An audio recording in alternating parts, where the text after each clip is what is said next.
Oh, hey. Hey, all right. Can you hear me okay? Yes, now I can hear you. Okay. I wonder if I did that whole intro muted. I hope not. No, hopefully not. All right. No. Well, Jay Peregrine is here, so can you hear us now? All right, cool. Good. So yeah, I think I had myself muted. We're working with new technology here with StreamYard folks. So anyways, thanks for joining us. Welcome to Toy Frenzy with Skele Vader and OZ Geis. And we're going to be talking about some master stuff today. Oh yes. Yeah. Oh yeah. We have it's quite a lot to cover this week, as we all know, all the reveals from San Diego Camo Khan. And this is just off the heels of everybody getting this particular beautiful package in the mail. Over the side a little bit more. Yeah, I'm new to this. So WUN-DAR here. So we'll definitely go through. We'll open this guy up, get a full review on him, and then talk about a lot of this other exciting news that has been dropping since Wednesday. Yes. And it's a lot. Absolutely. It's exciting. So for those of you that don't know, this is Oz's first time on the internet, on the Skele Vader channel, and it's very exciting. And actually, he's the first guest that I've had on too. So this is good. This is great. It's a huge honor to be here with you doing this for premiere. Oh no, I'm really excited. So what I did a while back when everybody started receiving WUN-DAR, it's one of those opportunities that I missed. I wasn't able to get him, which I know a lot of you folks out there experience the same thing. And Oz and I put it out there on Facebook and asked to see if anybody would be interested in participating in an online discussion about WUN-DAR and do a kind of unboxing if Oz is willing to do that. And Oz, yeah, he responded and he's like, yeah, I'm with you. Let's do this. So, Oz, why don't you tell everybody about you and your relationship to Masters? Oh yeah. I mean, being a product of the 80s, Masters was everywhere. It was my first really big toy line that I got into. Just everything about it. You had swords, sorcery, technology, even the barbarian aesthetics, and as yourself included with that Skele Vader, everybody loves a good villain, and it couldn't get much better than Skeletor. This creepy looking skull henchman of monstrosities. What was not to love about Masters of the Universe growing up in the 1980s? There was so much of it, and the cartoons, toys. I'm pretty sure Mattel had a hand in every toy gimmick that was ever introduced to a toy line at this point because of it. From squirting head actions to slime pits. They've really done the whole gambit, and absolutely I've always loved Masters of the Universe. Unfortunately, I had some tragedy strike, and in 1999, my house burned down, lost all of my collection, and toy collecting got out of it entirely and never really touched on it. And a couple of years ago, a buddy of mine sent me a beautiful picture of He-Man and Skeletor looking not quite right. And I was like, that's pretty cool. What are those? And that year for Christmas, he got me Origins He-Man and Origins Skeletor with those slightly altered head sculpts. Yeah. And another good friend of mine ended up getting me Battle Cat also that year for Christmas. And it's landslided since. It's Masters is back in full swing, and it feels like, all the nostalgia from the 1980s is completely back with Masters. It's fantastic. Yeah. It's I'm pausing for a moment because a friend of mine on Facebook, Miggs, he had a fire in his backyard just last night and lost much of his collection in his toy shed. And it's just tragic when that happens, and it can really cause us to not want to re-experience that joy that we feel like we may have lost in a moment like that. Not to bring it down in the conversation, but I think I'm glad you brought that up because, you know, our relationship to toys, our relationship to nostalgia varies, and it wouldn't be realistic to think that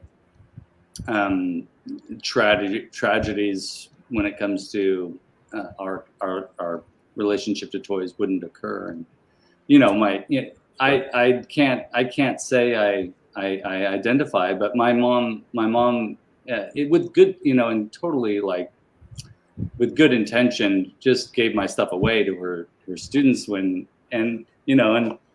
so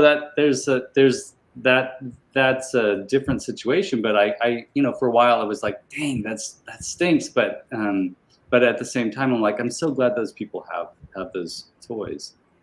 That's right. You know, at least that love continues when it's something like that, where it gets passed on to somebody else. Yeah. Toys are meant to be well loved, and it's always good when that continues to follow down the tree, you know, to the next person and the next person. You know, whoever gets those, they're in good hands, kind of thing. I'm really glad that you're back in it and re-experiencing the excitement. We're going to try something here. This is our first time using StreamYard, and for those of you that joined us at the beginning, Jay Peregrine, you were there for the silence of me talking to and no voice coming out. But we're back in it, so I'm going to try some more of this technology. We got Ganga who joined. First, I'm going to show I Peregrine's hi. That's a nice hi there, and Ganga said, "Hi, Skelevator," and so good to see you, Ganga. Awesome. I'm glad you're all joining us. Yeah, you know, I feel like here we go. Technology, exactly. Yes. I was just telling Oz before we started that it's very, from my end, looking at all the controls, it's very analog. I push one button, something starts. I push another button, something starts. Which for somebody like me who's 45, that should make a lot of sense. And of course, I would forget to unmute myself. So new experiences. We're trying something new here. It is what it is. Bound to have some hiccups. So you know, we'll overcome them as they come. That's the way. Absolutely. So Oz and I want to you know, let you all know that this toy frenzy moniker that we've developed is something we're going to try and do on a fairly regular basis. Oz and I are going to get together. We're going to do this live. We're going to talk about whatever exciting toy happenings have been occurring in our separate universes, because he's on the other side of the country. He's on the East Coast area, and I'm on the West Coast area. And so it'll be exciting for us to share these experiences. I'm glad that we were able to unite, that so many of us, those of you that watch the Skelevator channel and are friends with us on Instagram and on Facebook, are able to unite and talk about all this new exciting Masters of the Universe stuff. Now, Oz, you and I were talking about how we've kind of entered a golden era, really, for Masters collectors. I mean, it's almost unbelievable. It's crazy. If you would have told me 2 years ago, that I'd be going crazy, getting Castle Grayskull, He-Man, Skeletor, like that, these would be in my life again in any measure of importance, I couldn't have believed it. You know, I mean, we had discussed about how, you know, Masters kind of just, it fizzled and it stayed dormant for years with minor resurgences here and there in popularity, but never has it been to this caliber, except for the heyday. And in a lot of ways, it's more than what it was in its heyday. You know, like three separate lines happening right now. I mean, that's crazy. Three completely separate toy lines doing clearly different versions of He-Man. And not, again, Masterverse, I thought that was going to be its all-encompassing multiversal collector's toy thing, but they've proven within Origins that they are going above and beyond and pulling in, not even just other versions of He-Man, but other brands as well. They're doing something that I never would have imagined, and really has brought a golden age of Masters of the Universe now. Because not only is it just 3 separate toy lines, we have 2 different animated series going on Netflix right now. I know She-Ra with her Princesses of Power came back a couple years ago. And now we have coming up a live action He-Man on the way, hopefully. And perhaps even a live action Amazon Prime series of She-Ra. Yeah. So for the entire Masters continuity, there is a lot going on right now in this year of the 40th anniversary of He-Man. And, that's really saying something. I don't think anybody ever really quite expected this. Not from a fan's perspective, I'll say. Yeah. I suspect Mattel may have had an idea that it could blow up this big, because it really seems they've pumped a lot of money into this if they weren't quite sure it would take off again. Yeah. It's just I see every once in a while like a clip will come up on in social media, those short little clips, and it's always and I often get these. Maybe it's because I've looked at a few like Bigfoot videos, but I get these where are we living in a virtual reality, or are we living in a constructed universe? And when I see something like the Eternia playset revealed at Camo Khan, I feel like, okay, this is too Truman Show ish for me. Like, I feel like like my dreams and reality are kind of like becoming part of the same universe. Right. I mean, who would have ever thought they would have announced an Eternia playset before we even had a whiff of Snake Mountain hitting shelves anywhere? Mattel's played some stuff pretty close to the vest lately, and this one was probably the most unexpected reveal that we could have had. Crazy. And again, with WUN-DAR being one of those holy grail characters for collections, having launched and been shipped out by last week, right before Camo Khan, and again, like the holy grail playset for so many collectors, and not just of MOTU, but of vintage toys. The Eternia playset is a holy grail playset. I mean, even in its pieces, it costs quite a bit to get. Yeah, for sure. It's crazy. That's a good transition. Do we want to look at the Holy Grail that Mattel made available to us finally, in the form of an Origins figure? I know we had him in Classics. And that's sort of where the WUN-DAR, that is where the WUN-DAR name evolved, because he was, previous to that, he was known as Wonderbred He-Man, because there was a theory that he came as a male way through Wonderbred. But I love that they've made him into an Origins figure. Right. I mean, I don't know how much of the history of this particular character some of the people may know out there. But WUN-DAR, I got to go with one of the name puns. WUN-DAR has kept people wondering since it came out. Exactly. And, you know, for such a mysterious figure that in classics it finally was given a name, playing credence to one of the old legends of it being that Wonder Bread mail away. Yeah. Even with the loaf of bread too, which was pretty funny. Yeah. To now finally having him kind of, I mean, it's not like MOTU Classics wasn't Mattel, but this is like Mattel giving its full blessing on the character, on his name, because here it is in the main 5.5 scale that we all love. Yeah. You know, to put in your collections with your vintage, with, you know, your new Origins guys.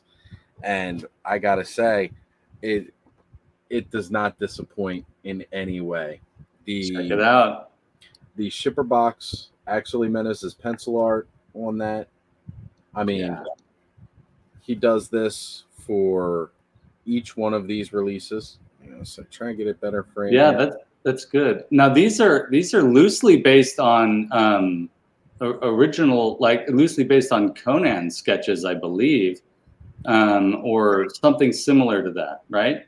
It's these sketches in particular, I'm not sure if they are quite Conan, but I do know that the box art on the back of WUN-DAR is straight inspired from Frank Frazetta.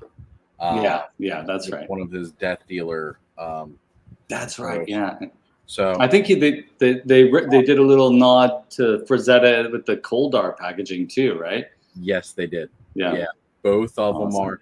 I mean, Axel has never been quiet about his inspiration for the art that he puts on these packages, and he just blows me away. He really does. And Nate, that does the art for a lot of the new Eternia and the Masterverse packaging, both of these guys right now are just killing it with this art. I mean, I know that Mattel has released books in the past with different art and stuff in the mini comics of MOTU. I'm really hoping we get a new art book at some point with a lot of the art for this, or at least a way to purchase like prints and posters from these guys, because they deserve it. Yeah. if they could put, I'm sure they will, and I'm hoping they do, but there's, you know, the team of artists, Nate Barch and Axel Jimenez, and then a few of the other guys, their names aren't coming to me right now, that have been participating in this, the Origins and Masterverse art. Really, you know, Mattel, if you're listening, I mean, I know you're not one of the 4 people that are here, but if you ever watch this on YouTube, you know, hey, you know, your fans would love to have a venue for that art to be honored. So a book would be awesome. Yeah. Sure. I mean, you know, we can all hope that Mattel is planning for this stuff already in some way. I think they are. They've got, you know, they're definitely not shy about trying to get everybody's money or every penny they can out of a property. Not so much a complaint. Say, you never know. That's right. You know, you never know. You're watching us right now. They heard, you know, Skele Vader and Nas were teaming up, and they were like, "Oh no, we need to watch this. It's either going to be a thing of beauty or a complete disaster, and we want to know." And check this out, and Ganga says trading cards would be amazing. I think that's true. Maybe Ganga works for Mattel, and this is a little hint. Hey, Duchess Darkness. Hey, thanks for making it out. Thanks for making it in. Yeah, that's right. You never know. It's true. I mean, yeah, trading cards would be amazing. I mean, a book, posters. I mean, it's got to. Heck, if Masters even ventured into all the territory that it ventured into in the 80s, like, you know, sticker books, more lunch pails, posters, all that stuff. Right. Soap dispensers. Bibs. Where's soap dispensers? Clocks. Where's my new Masters of the Universe sheet set for my bed? All right. That's right. I feel like I'm like 6 years old again. Got my Definitely. He-Man jammies on, climbing into That's my right. He-Man flannel sheets. Man, I would totally wear jammies with this design on there. Oh God, yes. There we go. What we got here is that. Oh. I guess that Oh. really should have been the biggest clue of what we were getting right there when he did the full panoramic between flying fists and terror claws there with the three towers in the background. That should have been some major foreshadowing. When I did my opening, when I opened up the terror claws and the thunder punch, not thunder punch, but the flying fist He-Man, I blanked out there. I was like, there's no way that, we're going to get Moss Man. Yes. We're going to get blah, blah, blah. Sure. Too bad. Yes. But, I didn't think they'd be doing an Eternia playset. Hey, welcome to it, Corey. Yeah, I miss getting the sticker books too. Absolutely. Yeah. Absolutely. Those little different sticker books. Yeah, the different varieties. Some had the puffy stickers. Other ones had those more just like almost like window clings, pretty much. Yes. Those were fantastic. I used to play with those nonstop. I had like 2 different He-Man ones too. Yeah. Mattel, you got to bring back the puffy stickers. That's right. Come on, let's see it. We want puffy stickers. Yes. We want the enamel pins. Why isn't that a thing? You can buy the ones they showed off for San Diego Camo Khan that people got with their purchase. Color forms. That's it. Yeah. Thank you. We can only get enamel pins from Comic Cons, it seems, lately, or occasionally find something at GameStop or Hot Topic or something. But we need more of those, and there's I'm just going to do a little plug. There's a guy out there who's a pal of mine on Instagram and on Facebook. His name's Mike Dye Mattel. This guy is an amazing pin maker, and he comes up with his own designs. And I'm sure that he would love to get something like that, get a job like that. That's right. That sounds great. And Source Pilgrim, welcome. Yo, how's it going? This is great. Thank you, everybody, for coming out and coming to see us tonight. It's very exciting. Very exciting. All right. Are we ready to have a look at this WUN-DAR? I think we're ready for it. I've got it right. I'm so excited. I'm so excited to live vicariously through you with this. There he is. There he is. In all of his glory. The full box. Very cool. I do like how, sorry, it's on this side. With these Mattel creations, they're exclusives. They have the little, print of the figure or of the character right here on the box. Because when you get to regularly packaged figures, the box is very just, it's the rocks, the explosion, and, we got our retro play. But I do like how on the Mattel Creations figures, they give us this little bit of extra art here. I think that's phenomenal. And again, going over Axel Jimenez's art here on the back. My light keeps glaring it out completely. I want you guys to get a good look at this. I mean, this is where there's no cross sell. You get Axel's beautiful artwork from top to bottom, except for the little bit of, Mattel plugging their name here. Yeah. I mean, that's which has to happen there. And again, I would take a print of this and put it on the wall behind me. Absolutely. Oh, yeah. I wonder if do you think those, have you tried this? Do the skeleton warriors, do they glow in the dark? I do not know. They are such a bright green from what we've seen. So, okay. It looks like it has a glowing effect. Interesting. No way I'm going to be able to get it off. I don't know if it's something that he's done with hazing or blurring that green color. But let me see what I can find here. And maybe if I can get it underneath. I wouldn't be able to show you guys, sadly, if it was. That's all right. Hey, you know what? If I haven't seen this, if it ends up being glow in the dark, I don't think anyone's covered this on the internet yet. So that's true. No, unfortunately, It is not glowing when I hold it under there, and yeah, underneath my desk here, it's dark enough that I should be able we to see some tried. kind of glow. We tried. Hey, you know what? When the figures come out, maybe we'll get lucky. Yeah, maybe. Maybe we'll get some more like scare glow action on these guys. That would be very fun. So normally when I open my boxes for these, I actually pull the blister straight from the box. However, because this is so pretty and such a good figure, I think I'm going to go a bit different, and I've got my little X-Acto blade here.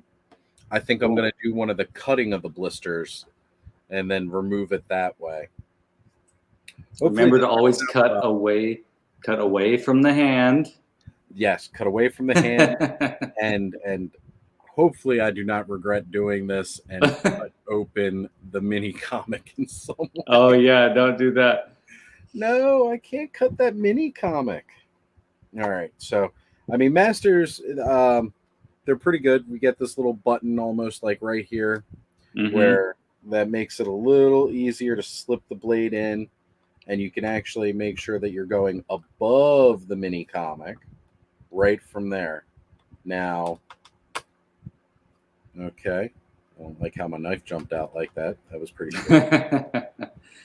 I was hoping it would just kind of cut through this plastic, just, you know, slide right through, but okay. This is a tense moment, folks. It is, because there is a mint inbox collector watching this right now crying. That's true. That's true. And if not right now, they will be. Yeah. Sorry for anybody who is a mint inbox collector that is screaming right now, but I open my stuff. I keep some stuff sealed, but I open my stuff. You're in good company, Oz. Yes. I'm sorry that this is taking so long, but this X-Acto knife blade is garbage. Apparently. That's all right. Using my custom whole power swords here, I should have swapped blades on this before trying to cut open WUN-DAR. So I'm going to hold this down so I feel a bit more secure. Yes. Do what you got to do. In the meantime, WUN-DAR, there's still, like as Oz mentioned earlier, there's still sort of a controversy about the actual what WUN-DAR actually is, and so there's a couple of different theories rolling around out there. One is that, and it's pretty much been proven wrong, that he was part of a mail away through Wonder Bread, which gave him the name Wonder Bread He-Man. And then defunct. Yes, and then Scott Knightleg, who used to run the Masters of the Universe Classics line for Mattel, recently found out other information about this particular character. And what's really interesting about, and you guys should watch his video on it, it's pretty interesting. And there are still folks that feel like that may not even be the answer. I feel part of me kind of is not really, it feels more like this was perhaps an original version of He-Man that they made, that they decided against before they decided to go with the blonde hair, because he was originally sort of supposed to be a similar to Conan the Barbarian. So this idea that he is a kind of barbarian or savage He-Man is something that I kind of feel is what happened there. Now, how people got their figures, I don't know.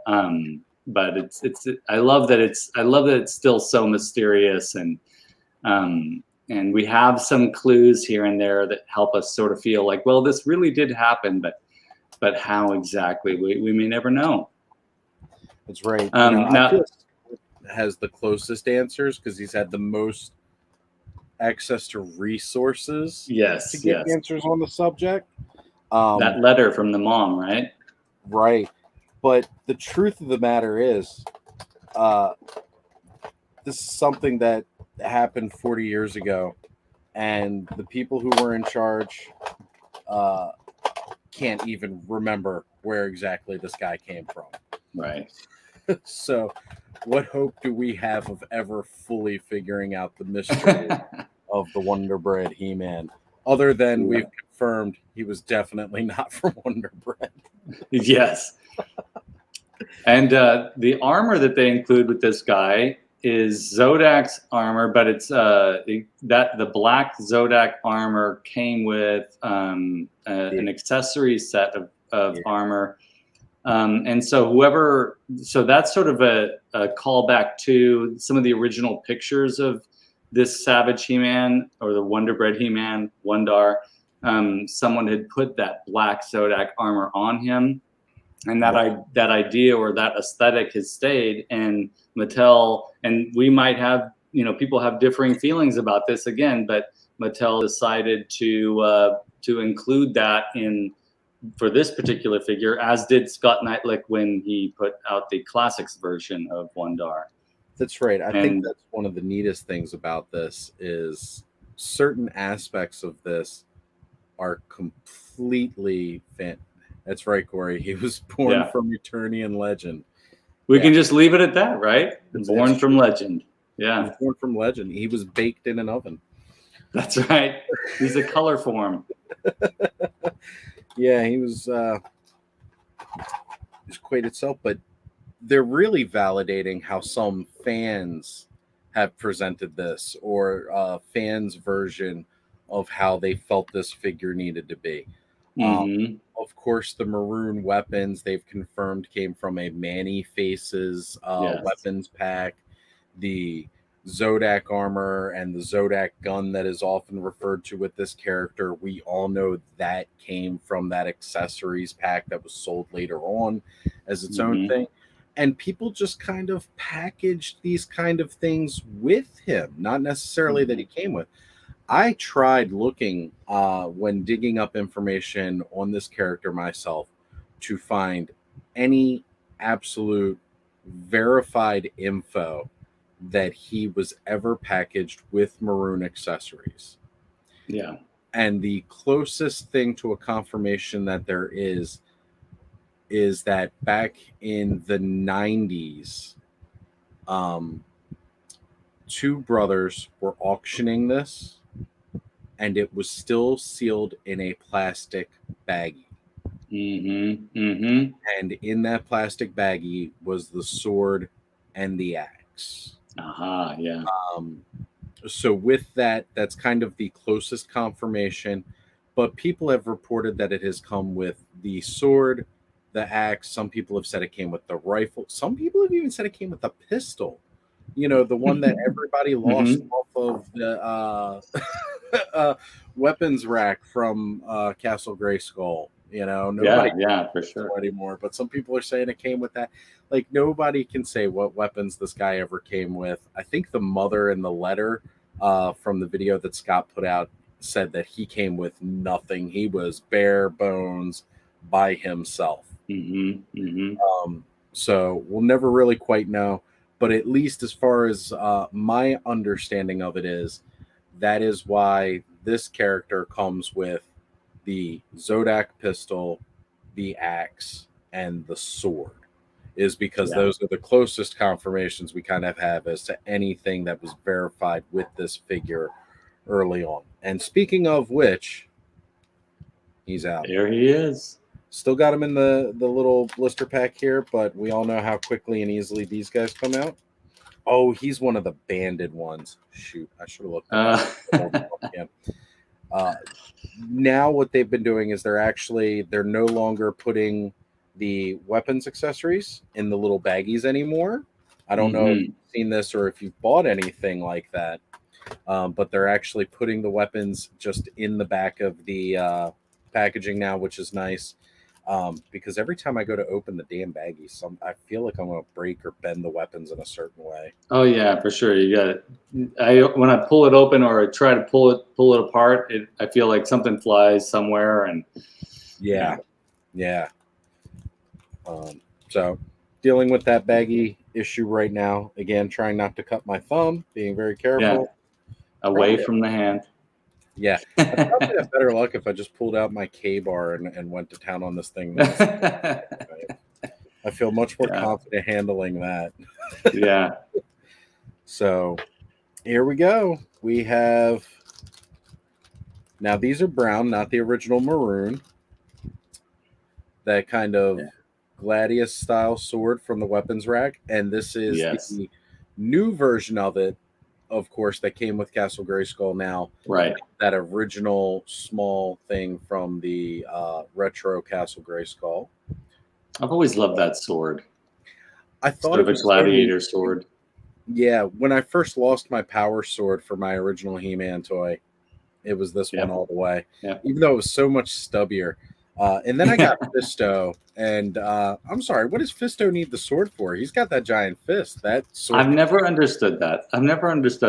I always thought that about Triclops too. Why does he need that sword too? He's got the eye weapons. Yeah, he's got the eye gimmick going on. What's he need? Well, with at least with Triclops in the original mini comic, because that comes with the mini comic Triclops, is the actual mini comic that comes with it. He was supposed to be some kind of great hunter who was always looking for a challenge kind of thing. So that's where that kind of master swordsmanship thing comes in with it. With Fisto, to me, it's so odd because the fist is his right hand. So it seems to me that as a swordsman, he would have to be like one of the greatest in the world if he's left-handed. Right. Which might make him even more amazing, right? That he's ambidextrous. That's true. He's got this huge giant fist, and then he's got this amazing huge sword that he is so skilled with. Corey said Corey thought the bans were to prevent stealing, but this came right from Mattel. Yeah. I don't know. Anybody who's spent any time in the toy aisle at a Target or a Walmart with this or any other brand knows that no matter how many of these bands they put on there, people are stealing the stuff right out of the package. Or they sure will. They're going home, doing the old swap-a-rooney and bringing something back completely different, fully sealed in package again. That's kind of hilarious. I still haven't ran into that in the wild. Oh, I just ran into one not too long ago. I was out toy hunting with one of my good friends, Chris. We do that typically almost every weekend. Some weekends we don't get around to it. And we were going down the aisles, and it was definitely a Masters package. And I can't remember what it was, but it was that ludicrous. And now I'm really wishing I had a picture of that.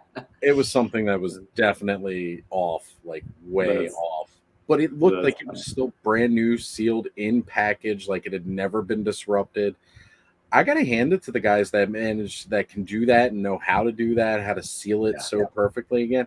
I need to get tips from them so that when I'm opening up my guys and I'm trying to save these beautiful things, they don't look like the train wreck that sometimes happens. Yes. Yep. So, definitely. They are artisans. They are true artisans. We've got the brown Zodiac blaster. Very cool. Very cool. There. And of course, this is nothing different. It's Buzz Off's axe. It's the same. It's the absolute same. They even gave it the guard. So, which is odd because normally when you see this packaged with WUN-DAR, it's the no guard version. But now we get to the big moment. There it is. WUN-DAR himself coming out of the box. Let's peel the clear bands off of him. You got it here. So he's got his typical articulation for the Origins line. All of the good spots. We got the ball joint with the rotation at the ankles there for dynamic posing. We have all the twisting of the calves. He's got the updated kind of knee flap plastic, so he doesn't look so awkward. That I love. Yeah. Those early guys with their extra knee skin, it was creepy. Yes, so strange.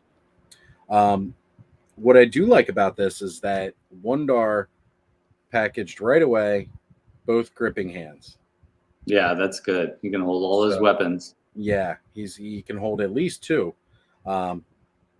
Unfortunately, with Zodiac's armor, we have no place to attach a sword or anything in the back, so he's going to have to leave something at home when he goes out.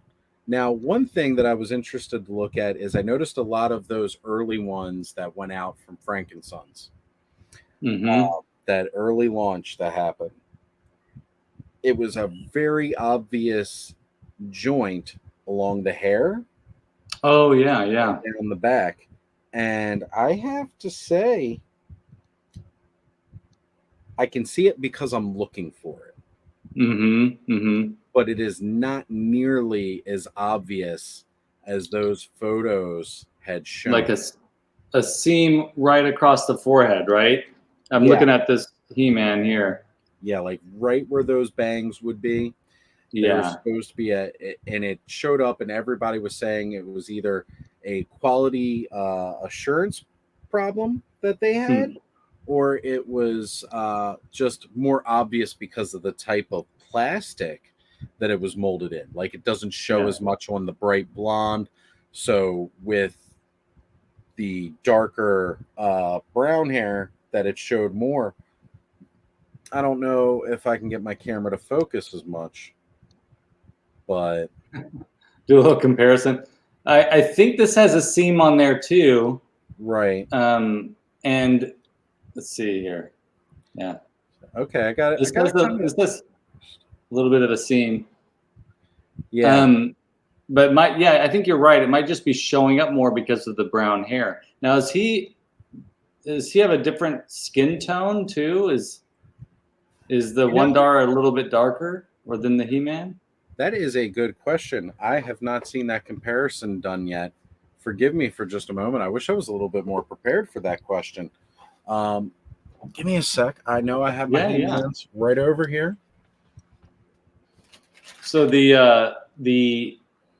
I just want to take a moment and talk about how when I was a kid, I had a friend who was blonde, and I always, maybe we're getting into some psychological stuff here, but I never really, I was never a huge He-Man fan, a fan of He-Man in particular. I was always a fan of the villains. Whenever I watched an episode, I was always waiting for the villains to show up. I always wanted to see those guys.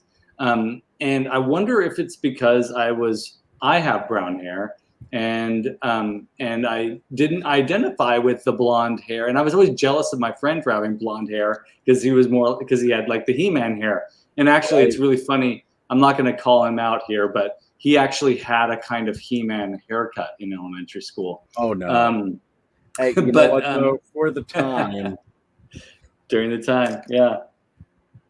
Yeah, that was definitely a popular cut. There's no shame in your mom forcing you to have that haircut. We know it wasn't. That's right. That's right. That's right.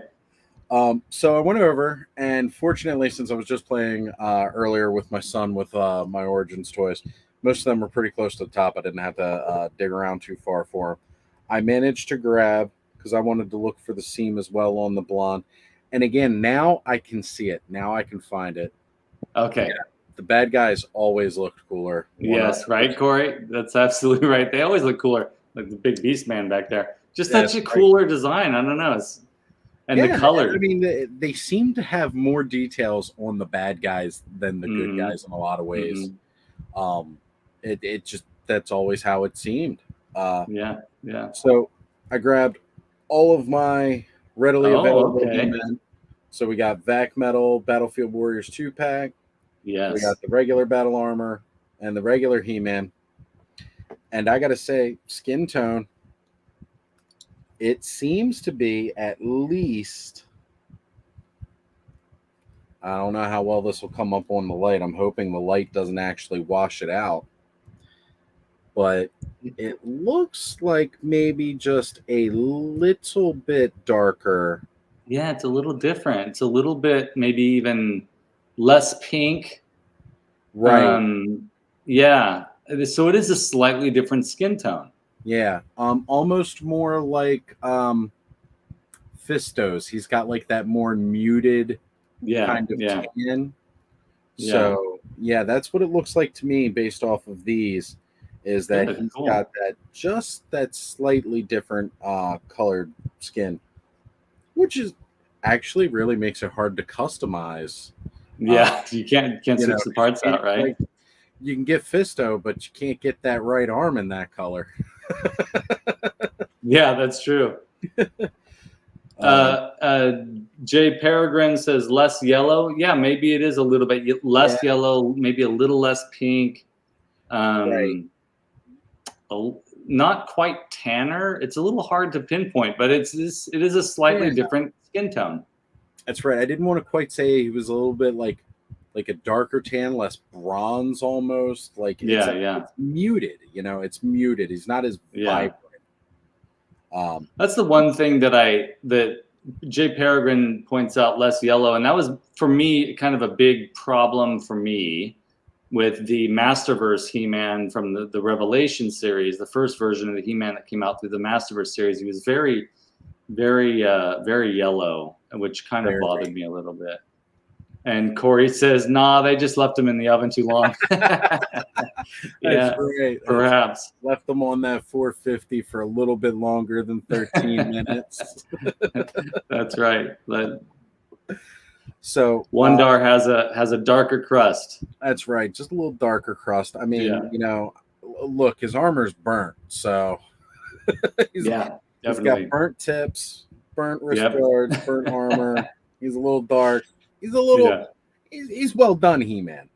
Yeah, for sure. I actually love that black armor. I think Zodiac's armor looks cool. Maybe like a dark version of Zodiac would be a cool custom figure.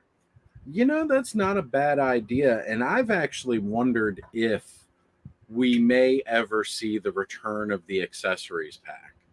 Yeah, I hope so. You know, in classics, they brought back pretty much the accessories pack, pack verbatim. Every single individual item that was in the original, they did with that different altered color scheme. You know, the blue He-Man gear, the yellow Beastman gear, and the black Zodiac gear.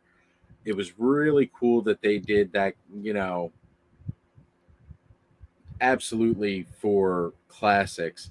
And then they added some over time.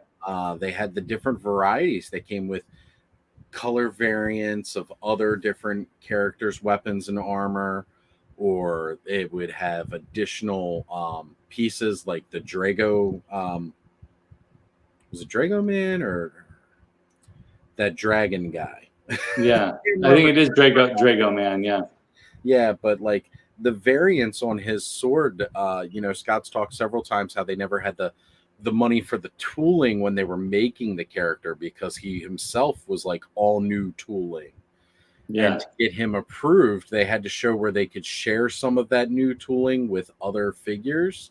But certain parts of it they could never get past as far as like the different weapons, like the flaming sword and the shield.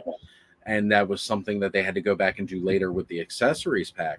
Now, the funny part about that is in the, if you're familiar, of course, with that WWE Eternia line. The Seth Rollins figure uses the flaming sword for his. So that's another one that they brought straight from classics into the origin style, scaled it down a little bit and resold it.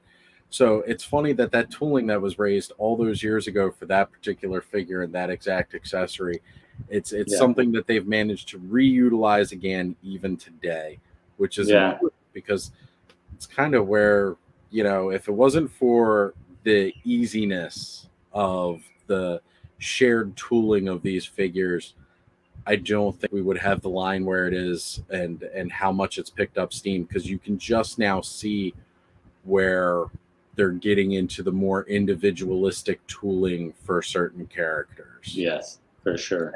Actually, now at this stage, you know what they could do that would be really awesome? And folks, those of you who are watching, let us know what you think about this, so that when Mattel does watch this video, they get an idea. But that's right.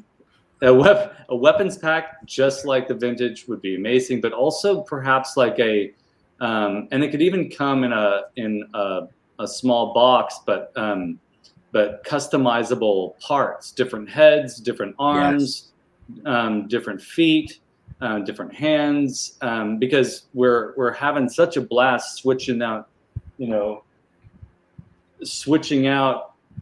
character pieces with these guys that to give us all kinds of different options, almost like a multi-bot or a that's right, Modulock or Modulock, thank you, and give us all those extra things that fit to this particular body type, and then we can really have fun.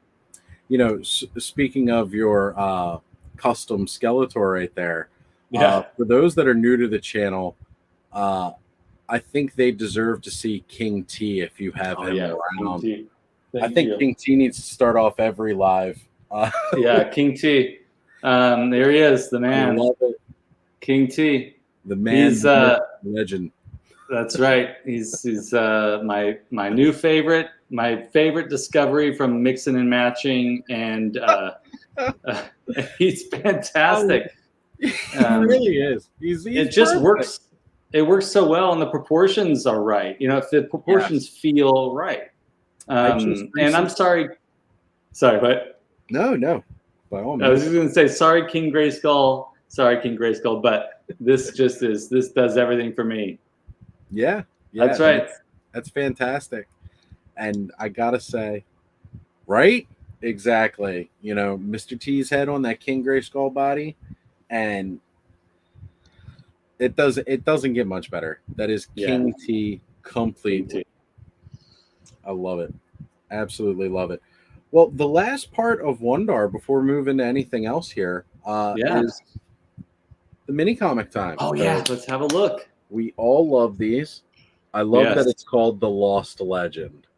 Yeah, very cool. Because, everything about this completely lives up to the name. And you can see on the back there, it looks like we have, was that Shirella? With the we got to take a moment here. So sorry. Hillian Dread said, I pity the fool who don't have the power. That's absolutely right. Yes. I pity the fool who don't have the power. Fantastic. That really is it all completely. Yeah. Oh man. So sorry to interrupt, Oz. Go ahead. And Duchess of Darkness said cool. Fine, because we all must bow down and show our respect for King T. That's right. That's right. I mean, when you first showed that on your channel, I fell in love with it immediately when you first did that one. And I'm glad that we started talking about some customs and you were able to show that off again, because everybody needs to be blessed by that that you hit. Every Toy Frenzy episode, we will start off with a I pity the fool who don't have the power. Thank you, Hillian Dread, for that, and we'll do that. That's where it's I'm going to write it down, otherwise I'll forget. Oh God, yeah, we can't forget that one. Now, let's take a moment. All right, so let's look at that comic. Yes. So while you're writing that down, I'll show this off. And this is, I gotta say, it's a bit beefier than the average comic that comes out per wave. Good. We've definitely got some more, definitely have more pages here. And it's more along the lines of those original mini comics from the 80s that were a bit beefier. Yeah.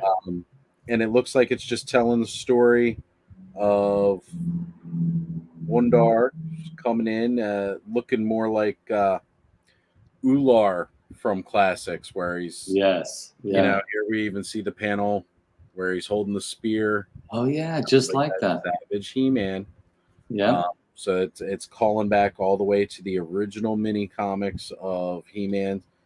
We even have what looks like one of those Manticore, or one of the creatures that He-Man always used to fight in those comics. Like, it's got that crazy spiked club tail. Oh yeah, isn't that what Savage He-Man killed in Revelation? I forget which episode, but yeah. Yeah, the Manticore. So we have that. Who's that in the bottom there? Oh, there he is. That's Mossman. It's got to be coming now. Please. Absolutely. We have those Skeleton Warriors, which we've now seen. That's right. So excited for those. After you mentioned that you're hoping that those figures glow, looking at the plastic from the San Diego Comic Con reveals, that plastic looks like it glows. I really hope it does. If it doesn't, I'm going to be upset at a missed opportunity. That's right. That's right. Like we said, even the artwork itself looks so much like it glowed due to those effects. Yeah, the way he draws it. Let's look at that Cyclops figure character again. Yeah. Yeah, because this is yet again another instance where this character has shown up in Axel's work. Yeah. We got to get that guy. And he's got to be big. He's got to be big if they come out with him. I'm hoping. I know you've seen in some of the artwork that I've sent over to you tonight for us to talk about that we see the giant scale in the full giant scale. Because I got to say, Andre the Giant from WWE Eternia, although I loved how big he was, the scale was perfect for that line compared to your regular figure, that he was definitely bigger. The scale on the old giant figures was much larger, and that's what I want to see. Yeah. So here we have Ular WUN-DAR grabbing his Zodiac armor, and it even Green looks Goddess. like Umbrella becomes Green Goddess. Yeah. So here's to hoping we see her figure too in the near future. Yeah, I think that'd be great. Did you get the Green Goddess? Yes, I did. I did manage to grab her. That was between her and Becky Lynch. Those are the only versions of Tila I currently own until that Thor and Tila 2-pack come out. Yeah. So that's really it. We've done a flip through. Nice little masters on the back of the comic. We've seen the panels. People have scanned this. If you're interested in seeing what all the little word dialogue and bubbles are, you can find those online. I have seen people who have done full scans of it. I'm not worried about sitting here and narrating the full mini comic to everybody tonight because, here we've been on for about an hour and we still have tons to talk about. We've hinted at some of this stuff, but we've got a lot to talk about here. Should we pop on those slides? I'm gonna see if I can do that here. I didn't put them in any particular order, so I'm sorry if you were able to organize them at all, or maybe just throw them up and then we'll talk about them as we go. And different. Let's see if I can do that here. I'm gonna do. I kind of stuck with just theming it towards Origins. How's that? Look at that. Yeah. So I did take some of the photos that Oz sent me earlier, screenshots from San Diego Comic Con. I did put them in a little bit of order. Oops, I started on slide 2. We're gonna start off with the Mondo battle armor He-Man and this amazing Battle Cat. Just anybody go who ahead. knows Mondo. Anybody that knows Mondo, you're getting quality. And the He-Man that they have sitting atop him is that He-Man that they just recently had put out that does the 3 different looks. You see that She-Ra that they had just put out like last week, I believe it was. They did their pre-order window for 48 hours. They extended it from He-Man's. He-Man's was only up for 24. I believe She-Ra was up for 48. Unfortunately, Mondo toys are far too rich for my liking. I wish. Absolutely. I can't even get close to affording these. They're really fun to look at, and I can't wait for some of the more serious collectors out there, 10, 20 years down the line to open up a museum where they show all this stuff and we can go visit and pay $15 to walk through and see it all in person. But I look at this and I'm just like, I can't even fathom it. But what gets me so excited, and I just want to see it, maybe even hold it sometime, is that little Cringer, that little baby Cringer right there. Absolutely. I felt the same way when I saw this. So it cute. Was seeing that version of Battle Cat, kind of like the Filmation style helmet, the original toy line helmet, And then Yeah. looking and seeing next to it that they'd had that Mondo version with the helmet. Again, gorgeous sculpts that these guys do at Mondo Toys. Absolutely fantastic. And then they went, and originally the first pictures I found only showed those two. Well, of course, Battle Cat itself, the Mondo head, and then the non-helmeted head. That was all I saw in the original pictures, and I was like, man, but still, the only love that Cringer has fully got from the toy line was in Classics when he came with Queen Marlena. Yes. And then in Revelations Masterverse, when you take the helmet off of the Battle Cat toy, it does look more like Cringer, less like ferocious tiger we're used to. But it still just wasn't quite there. So then later when I stumbled across this photo, and that was where I could see they did give him a Cringer head, so he does not look so scary. And to notice that they had the little Cringer with it. It's so dang cute. I got to tell you, I think it's worth every penny. I believe I heard that the asking price for this was $350. Yeah. And that may be wrong. I may be getting it confused with something else that was mentioned. Or it could just be somebody who has no idea what they were asking for this altogether, just throwing a number out there. Right. But we all know how much Mondo Talk, charges for their toys. I know that He-Man sitting on top is $260, and that She-Ra right behind him is $250. So $350 for a Battle Cat actually could seem like maybe that's a little low. No, maybe, especially with all the different head sculpts and with that little baby Cringer. Little baby Cringer, that might be a little low. Yeah. But with the detail that Mondo does, it's worth every penny of that. Unfortunately, just can't accommodate those kind of prices. Shoot. Yeah, me neither. Good. Whew, yeah. Yeah. Hey, folks, join my Patreon page, and then maybe we can add up and get to that point where we can get some of these just to look at online. That's right, guys. If you're liking what you see and you want to see it on Skelevator's shelf behind him, join that Patreon. It really helps out. Yeah, for sure. And by the way, I've never really talked about it on my channel. I do put it in my description down below every one of my videos. And I'm kind of like, I'm not a very good salesman. So, but that Patreon page is there solely for, funding any toy purchases that might be fun for us to see on here. And if you do contribute to Patreon and there's something you want to see us look at, then just mention that if you happen to feel like donating. But yeah, there's Patreon. That trap jaw though, that's the thing I'd want to look at in person, to be honest with you. And that's just, I'm a villains guy, but that trap jaw looks amazing. I completely understand. And it's funny, I didn't really look for that because as far as I know, it wasn't news to specifically this San Diego Comic-Con. I really did want to go over to this Battle Cat just because of how outstanding it looks. Yes, absolutely. Maybe that'll be something we do another time. We'll pull up a bunch of images and we'll go over that trap jaw because, again, if you're familiar with the Mondo toys, they are out of this world. They're second to maybe only Hot Toys, in my opinion. Yeah, I agree. And that's because I found out just recently that even Hot Toys, like, not only does it seem like they use a shrink ray to minimize the clothes that they put on their toys, but some of them even have articulated eyes. That's phenomenal. That's so cool. Imagine. How do you move the eyeball for the articulation? Like, yeah.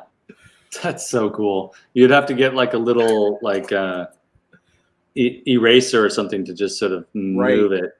Right, like I guess maybe one of those little sculpting tools. Because I don't know about you, but these bear paws, I can't do the little tiny little areas. My hands are not designed for that delicacy.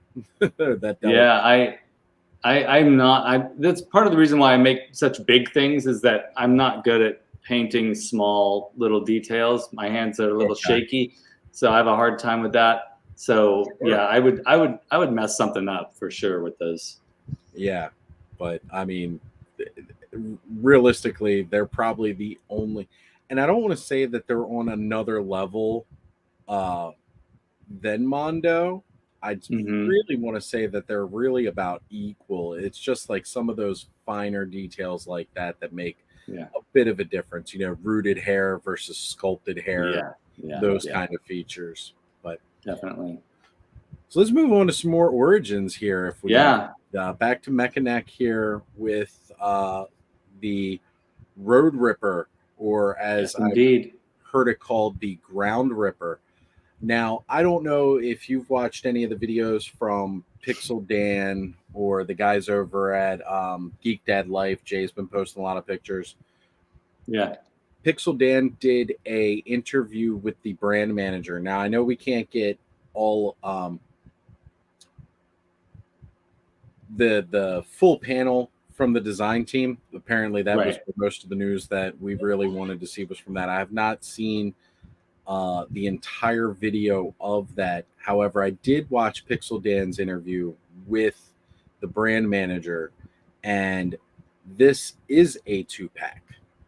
Oh, okay. So originally, I thought it was just kind of an homage to the 2-pack from the 80s that came together like this. Right. However, Mechanic will be sold with the Ground Ripper, as he kept now calling it. I've always remembered it as the Road Ripper. So this I've always called it the Road Ripper. Yeah. This will be a 2-pack. This will be where Mechanic is sold. He's going to be coming with this. The head will not be as much of a pop-up action like it used to be. You used to be able to turn the torso, and the neck would extend up, and now it's going to be an attachment, right? Like a that's the way it sounded.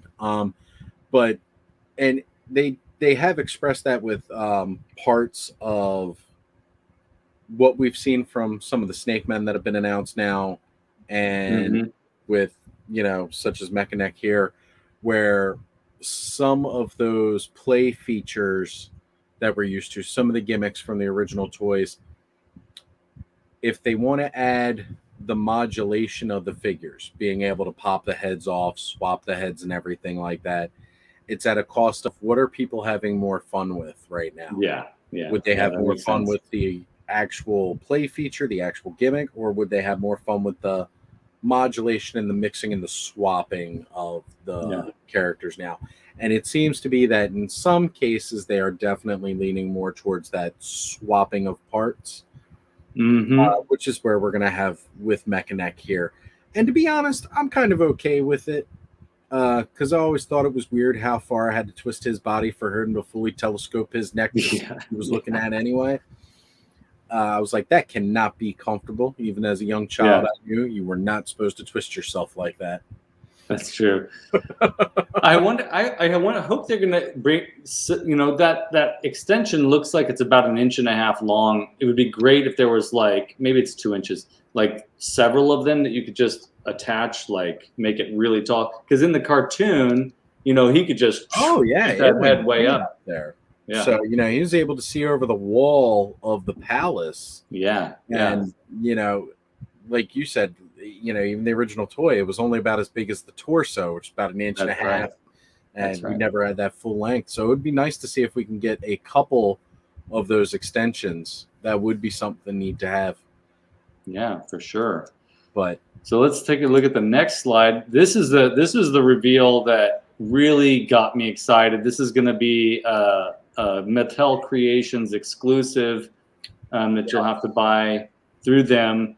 This version of Cobra Khan, known as Camo Khan, is only going to be available online. They are going to reveal a Cobra Khan that will be in retail, but this guy, I do believe I sent you a picture of the Cobra Khan, and that was definitely one of the points I did want to try to talk about. I think there is one. Maybe it's a little bit further along. Let's go skip ahead a little bit and see. Okay. Yeah, there he is. Yeah. So if you notice right off the bat here, we have Cobra Khan, we have Rat Lore. there's a I'm certain excited about these guys. there's a certain detail that we see here with Cobra Khan that we did not have, or that with Camo Khan we had extra. If you notice, the Cobra Khan inside this package, it does not look to have the hooded head. Right, it does not. He'll look more like The this guy. standard figure. So again, without having seen that full panel, I don't know if that was a detail that they had talked about. But so far, what it looks like is if you want that hooded Cobra head, you're going to have to get Camo Khan from Mattel Creations. We all know that those exclusives can be a pain, but that is really one of those ones that I want to get is Camo Khan. As you see there, you see he's got the hooded head. You see next to him the regular head also with it. So he will get both heads. He comes with Mossman's mace, and he has, of course, the orange Zodiac gun that he came with originally himself. Unfortunately, what we do not have is the squirt feature. Yeah, that made me a little sad.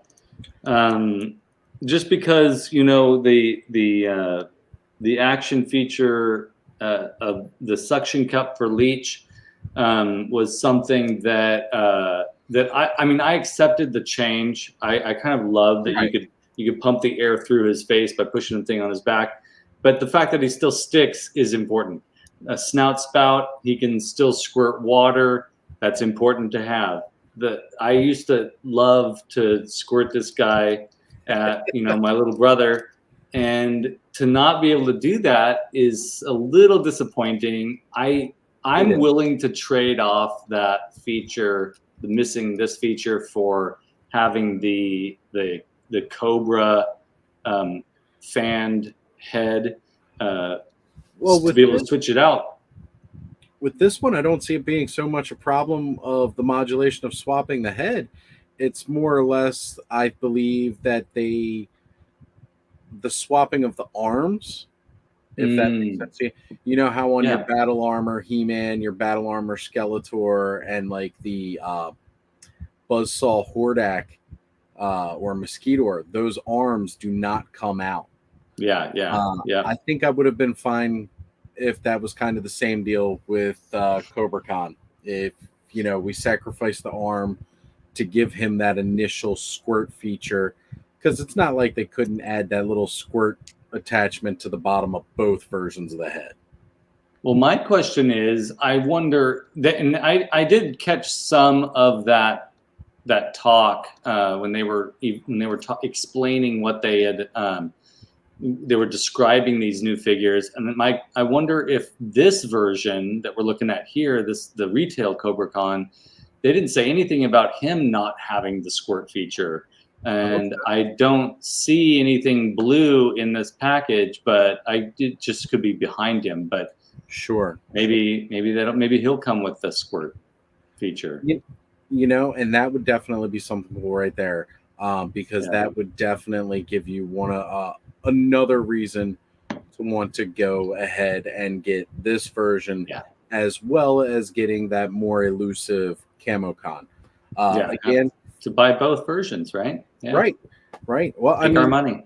If you want to do some head swapping and make some pretty customs like they had shown in the Eternia playset, you're going to have to buy as many Camo Khans as you can.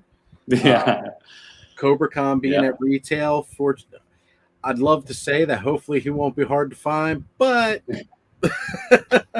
anybody that's been trying to collect Origins has felt the pain of trying to collect these figures. And it ain't easy. It ain't easy. No, it's not. I'm still sitting over here 7 months into 2022 and have not seen anything beyond Wave 7 hit the shelves here. So I'm in the same exact boat. Yep. Ratlore as well, looking absolutely gorgeous, just like his classic version. I'm wondering, I don't remember if anybody said if he will have the spring out head action They did not say anything. I did not catch any information on that. But it kind of, to be honest with you, it looks like he might, because this looks pretty bulky. I don't know if do you see my arrow, or is it just me messing with my arrow on my end? But his chest looks pretty bulky. His head looks like it's pretty set. It's set deep down. It feels like it's short, like closer to his shoulders than most of the other Masterverse Origins figures. So that might be a pop out neck feature, and I think that would be fantastic because I've always been a huge fan of the Snake Men.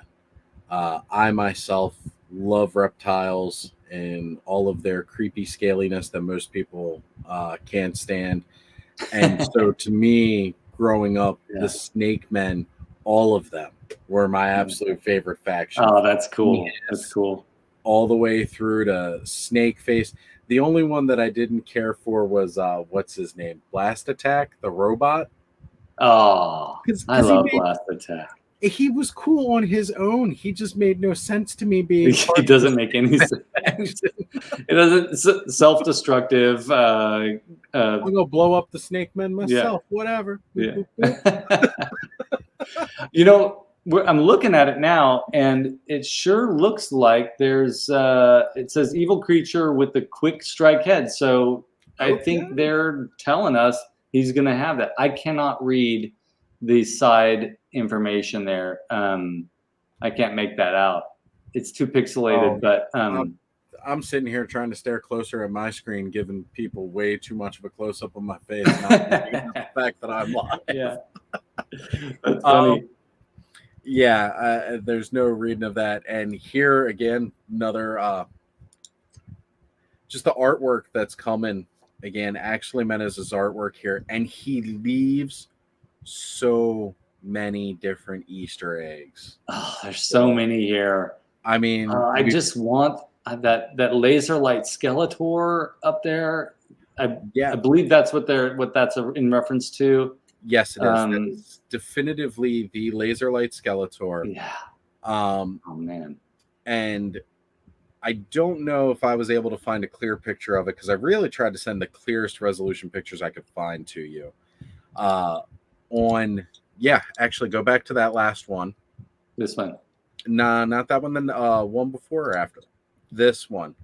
If you notice right down there by her hand, that is also the laser light He-Man. Yeah, that's right. All right. Well, we got to get those, right? They're definitely got to bring those out. Yeah, and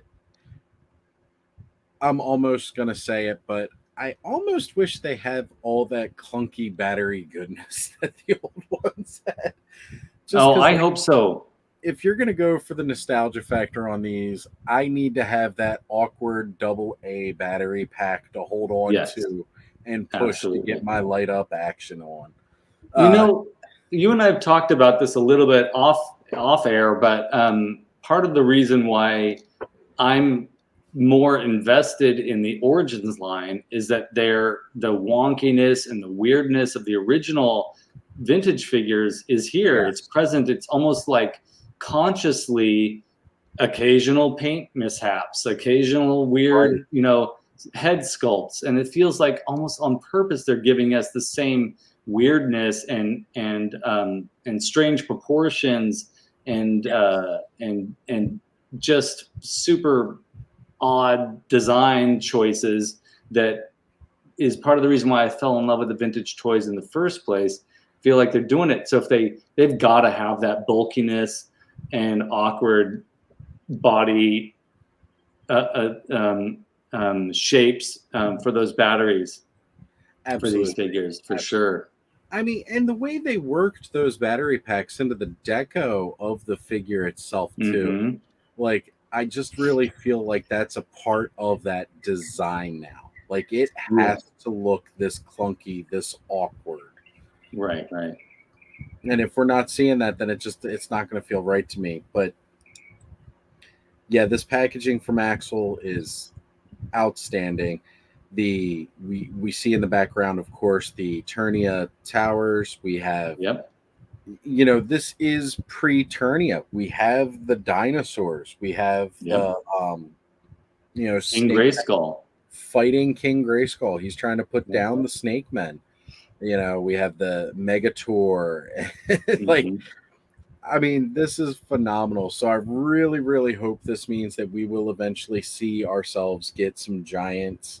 Yeah, Megator needs to be this big so that we can have our Origins figures next to them, right? The proportions have to be closer to something like this.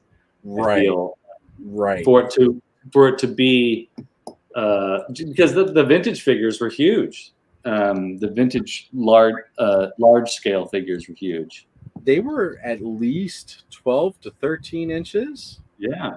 You know, because they just made your He-Man toys, which when you compared your He-Man to your G.I. Joe or your old Kenner Star Wars, that 3.75, they, you know, just, they seem so huge. And then you had these giants. Yeah, we gotta have those in this line. And the dinosaurs too. Oh yeah. There is a company out now that does, what is it, Beasts of the Cenozoic or something like that, where their Triceratops is a total homage to the original Triceratops from that there. I'm gonna have to look Beasts of the Cenozoic. I'm gonna write that down too. That's what it is. Yeah. I can see if I can find some pictures of that and even send it to you. Because that they're doing like different dinosaurs and different beasts and stuff like that, and they look great. But specifically, their Triceratops was done as an homage to the powers of Grayskull. So that was really awesome. Tongue Lasher, I think, looks fantastic. Amazing. I've always loved the colors of this guy. Yeah, that pink with that dark purple just pop. So cool. Just so cool. That's amazing.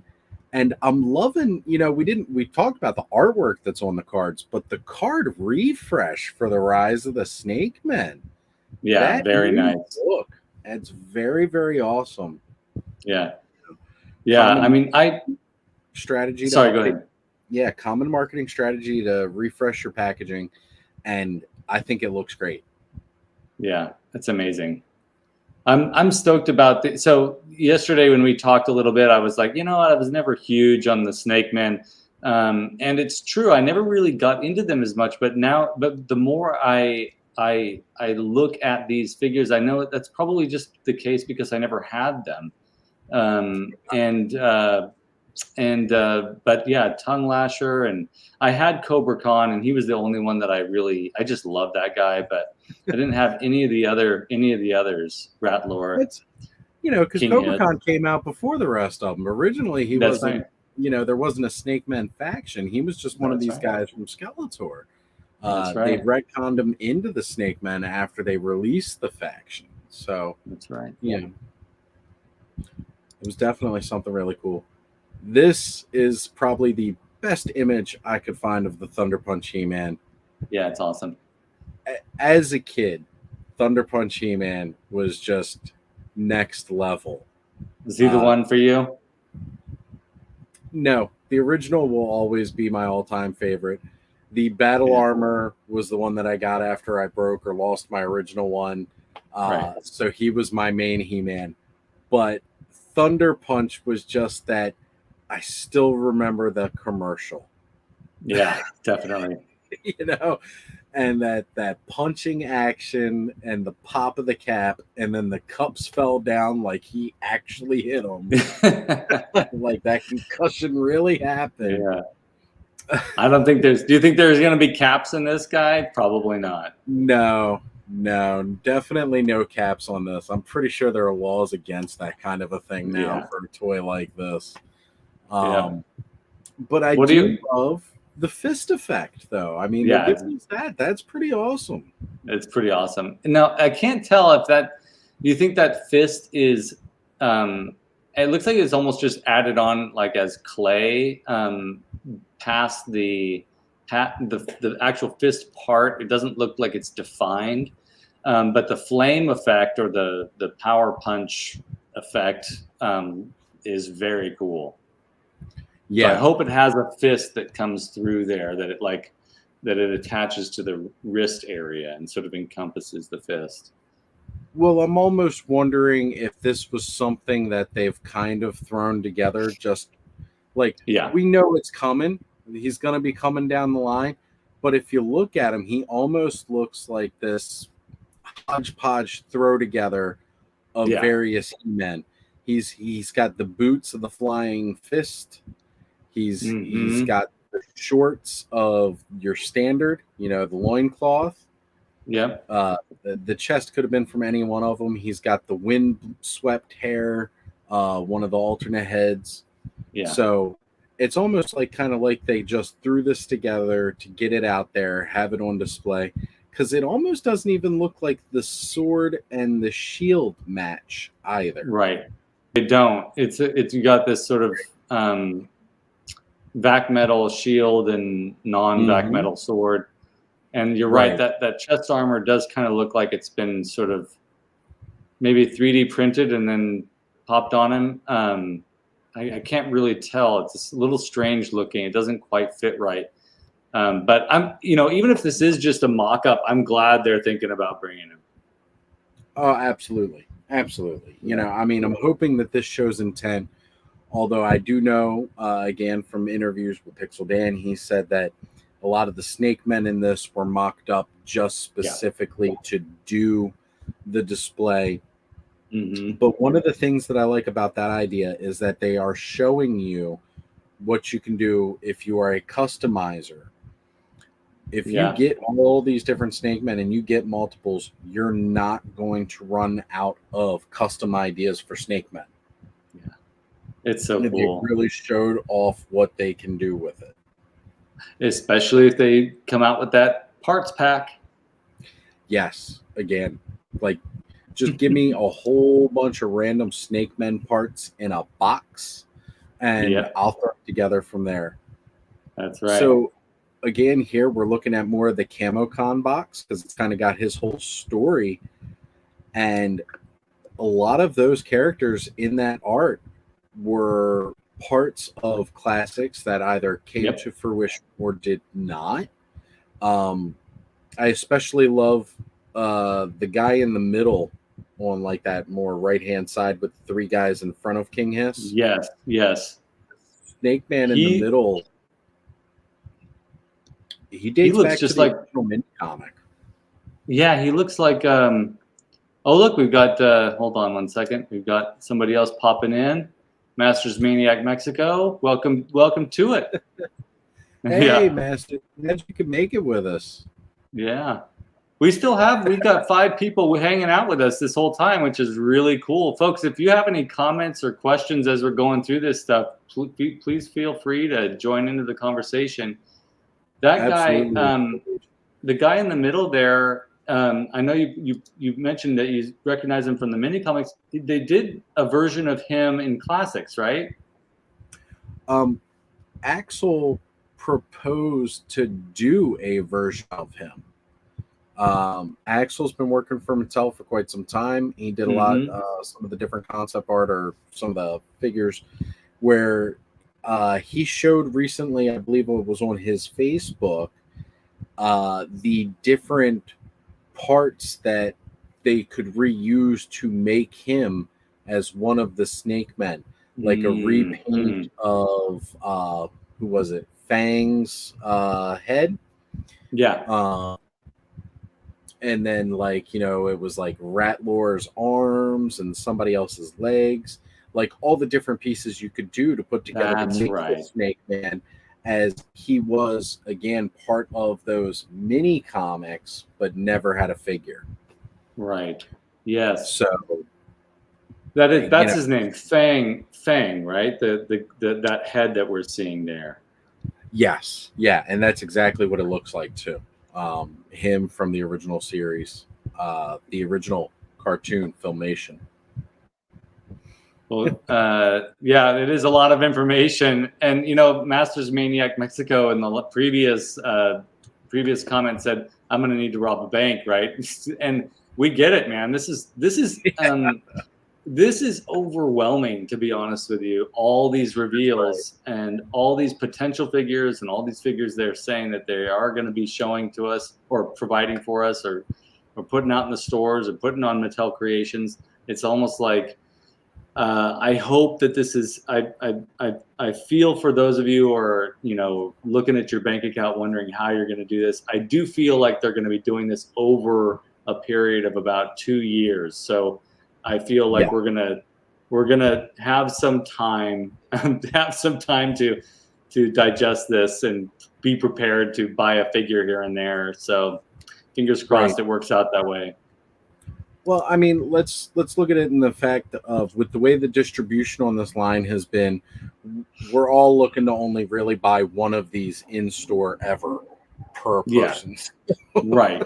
Yeah, the way it's been going, if we can ever find them in the store. You know, folks, shout out to Big Bad Toy Store. I know some of you have mixed feelings about Big Bad Toy Store, but you know, get in there, reserve that figure. They won't charge you until it actually shows up in their warehouse, and it's a great way to sort of make sure you're going to get the figure. You pay a few extra bucks, but their shipping price is always excellent, especially if you collect a pile of loot. And yeah, so shout out to Big Bad Toy Store for being a sort of a great backup plan for those of us that are just not going to find these figures in the store. Not currently, maybe not in the future. They're just not showing up.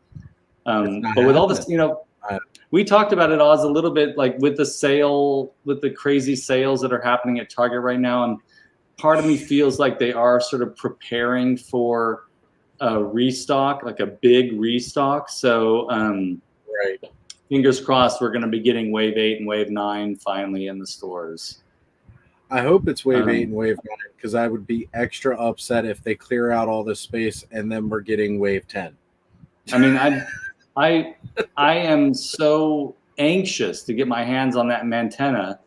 It's driving me crazy. I feel like there's this, like, it's just like it's not coming to California, not in my area of California, that's for sure. Well, I'm going to touch back on Mantenna again a little bit later in some of these pictures that we talk about, because of something that they showed off that just really kind of burns me up. And I'm going to take a minute to rant about that when we get to it. Okay, we'll get there. So yeah, Masters Maniac Mexico says, yeah, it'd be worth it to rob that bank so that if they let him have the Eternia in his cell block. Yeah, totally, absolutely. You know, I'll tell you what, Masters, me and Skele Vader will come visit you, and you can appreciate Eternia through the glass. Okay, that's right. We'll just sort of sit there on the other side of the glass and stare at you while you play with your Eternia playset. It's probably something we're not going to be able to get, but based on, I hope that they don't go crazy with the price on that thing. But we'll get to that because we got some images coming up. I grabbed some images of the Eternia playset too. Oh, good, good. Even better ones to open than the ones that I had. Yeah. So this is King Hiss. This is the man, leader of the snakes. And I love no, go ahead. I was just going to say I like the switchable parts, but go ahead. Yeah, that's really where I'm coming at with this guy too. He was always one of my favorite figures as a kid. He's one of the few vintage characters that I have even now, because I do have some vintage characters. And he's got the arm covers. He's got the back and front armor piece. And again, it was my love of snakes that drew me to him, because those arms and that chest cover and everything like that was always so dopey. Yeah. But the underneath, his arms as snakes, the head and everything, it looked just so phenomenal to me. And that's what I love about this. We're certainly not missing that. And if you look, it almost looks kind of like the extra skin around the neck area there. Yeah, it looks like an extra. It looks like a smaller snake around the neck and around the body too. Smaller snakes. Right. Really just emphasizing more of how this guy is like a writhing pile of snakes. Yeah, it's so cool. He really reminds me of what was that? There was a name of no, this is so ridiculous. I'm not prepared. I can't remember the name of the movie off the top of my head, but Dreamscape. If you ever see the movie Dreamscape from the 80s, there's this one of the baddie in that movie turns into a snake. Always reminded me of King Hiss. So this is really this is cool. But what I love about this is it's got all of that appeal to me from the original one, and he looks beefier, you know, like when you popped off the arms of the old King Hiss and he had the head and everything, the little droopy little snake arms that he had on the side, they did not look as intimidating. Like, it looked cool, but it did not look intimidating. Not when you're up against Mr. Muscles He-Man. Yeah. This guy finally looks a little intimidating, huh? He looks very terrifying right here. Yeah. This style. The Classics one looked great. Don't get me wrong. The Classics one looked phenomenal, and he looked like a big pile of snakes. This one, it feels like they managed. That next slide. That's where I'm gonna go. That's where I'm gonna lose it. Me too. Frustration central. Yeah. So, but this sculpt, it seems to capture that terrifyingness of the Classics, really make it and bring it to the Origins scale, and it's phenomenal. Yeah. It's so cool. I'm excited about this one too. Yeah, hands All down. right, now we're gonna vent a little. I was watching Mega J Retro today, and he had posted a video about this last night. Now, I had an early morning, so I could not stay up with Jay and continue to watch his channel last night and see what he was talking about. I had seen the screenshot already, though, so I knew around the realm of where he was going to be talking. And I got to say, he was talking about Pixel Dan's recording of this particular panel. They do not address this at all. They have the slide in the background clearly saying what it says.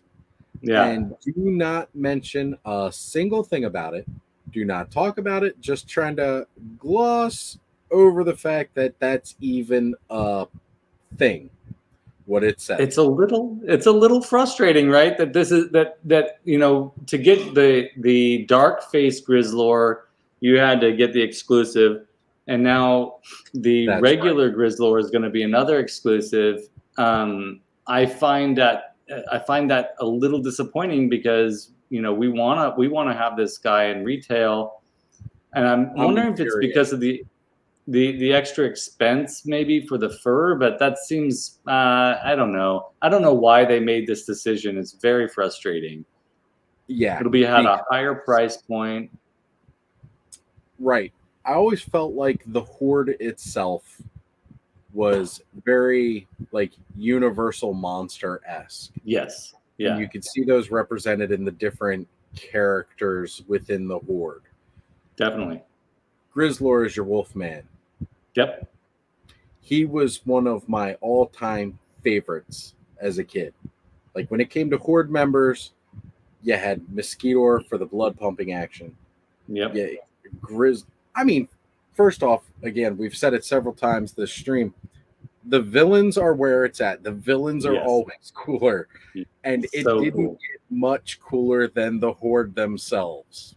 You said it with Universal Monsters. You got the vampire, the Wolfman, the swamp creature, that's right. You know, and all of them are kind of like a mixture of all the Universal monsters too. So you get a little bit of a little bit of Dracula, a little bit of Wolfman, a little bit of Frankenstein in these creatures. So cool.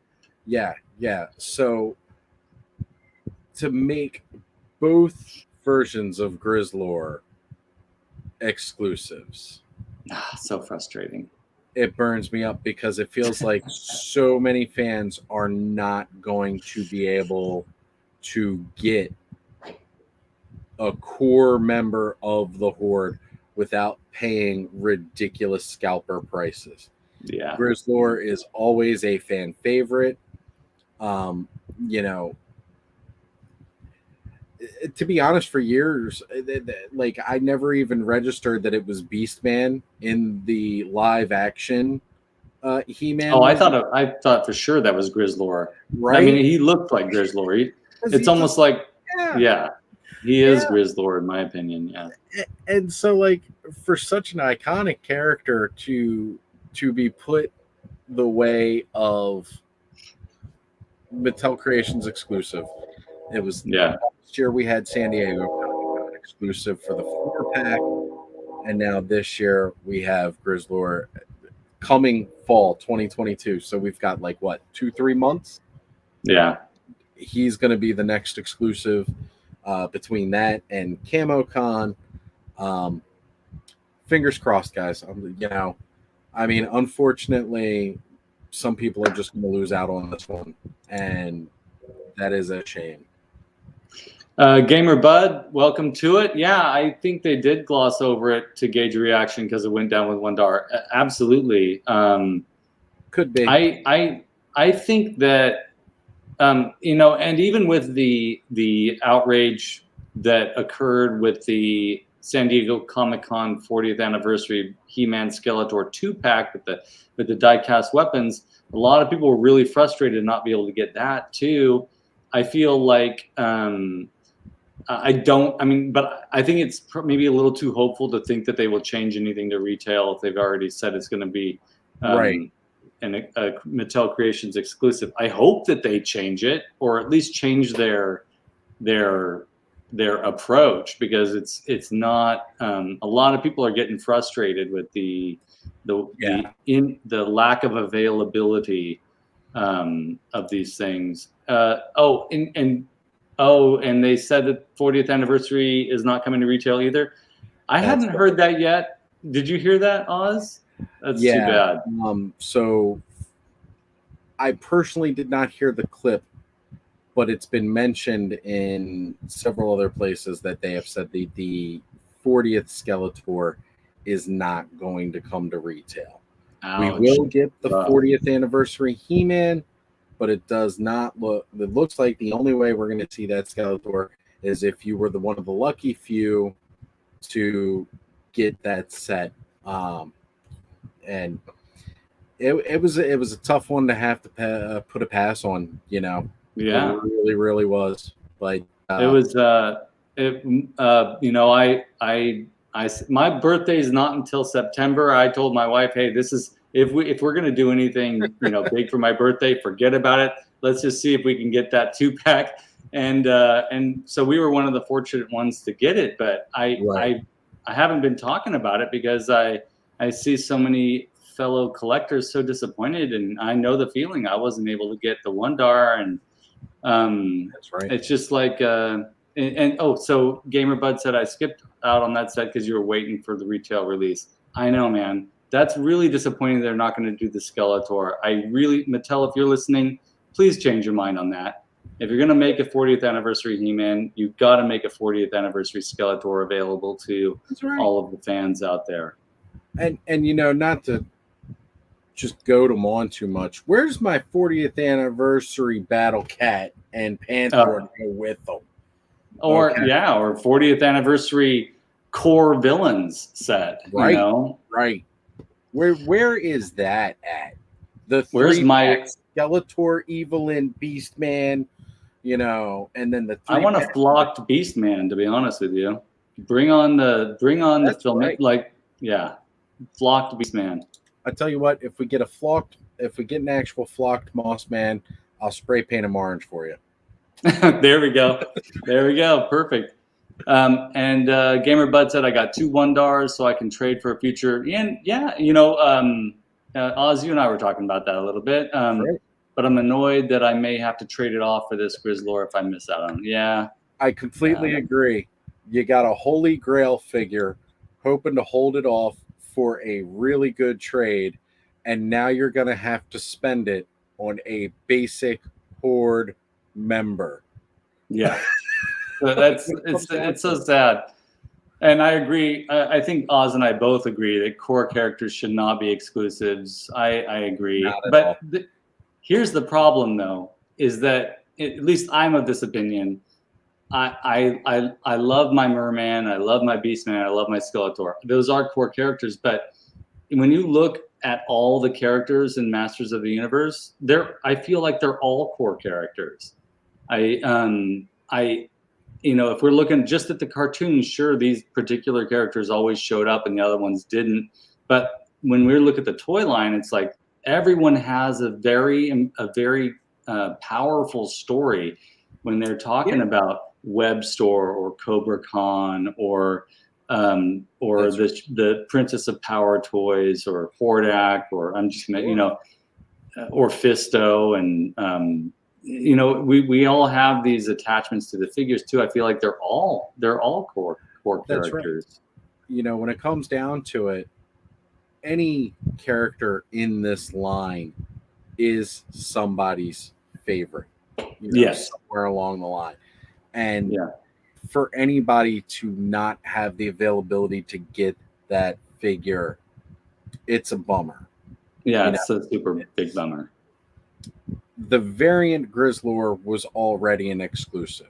The standard Grizzlor should not be an exclusive. And I did want to say, back on Grizzlor, how mentioning that, hoping that we could change it to retail. And Skele Vader, you said it perfectly, that at this stage in the game, it's not much of a hope of them changing it to retail. There's a couple of key factors you can tell in this image alone. I have a big background in retail and especially within marketing itself. One thing that you can tell with this, with what people were saying about WUN-DAR, is the packaging right here. You're looking at finished packaging. Yeah, this isn't a prototype kind of thing. This is figure in package. This guy's ready to go just as much as WUN-DAR is sitting here already. He's ready to go. He's in that box. That's not a prototype. That is finalized. So we're not going... yeah, exactly. GamerBud, exactly. Yeah. The Dark was already an exclusive. This does not need to be an exclusive. This should be at retail with the rest of them. This guy should not be. Now, GamerBud's also mentioning Mini Comic Trapjaw, and where's he at? Where is that? we that got announced last year. Yeah, I've been waiting on him.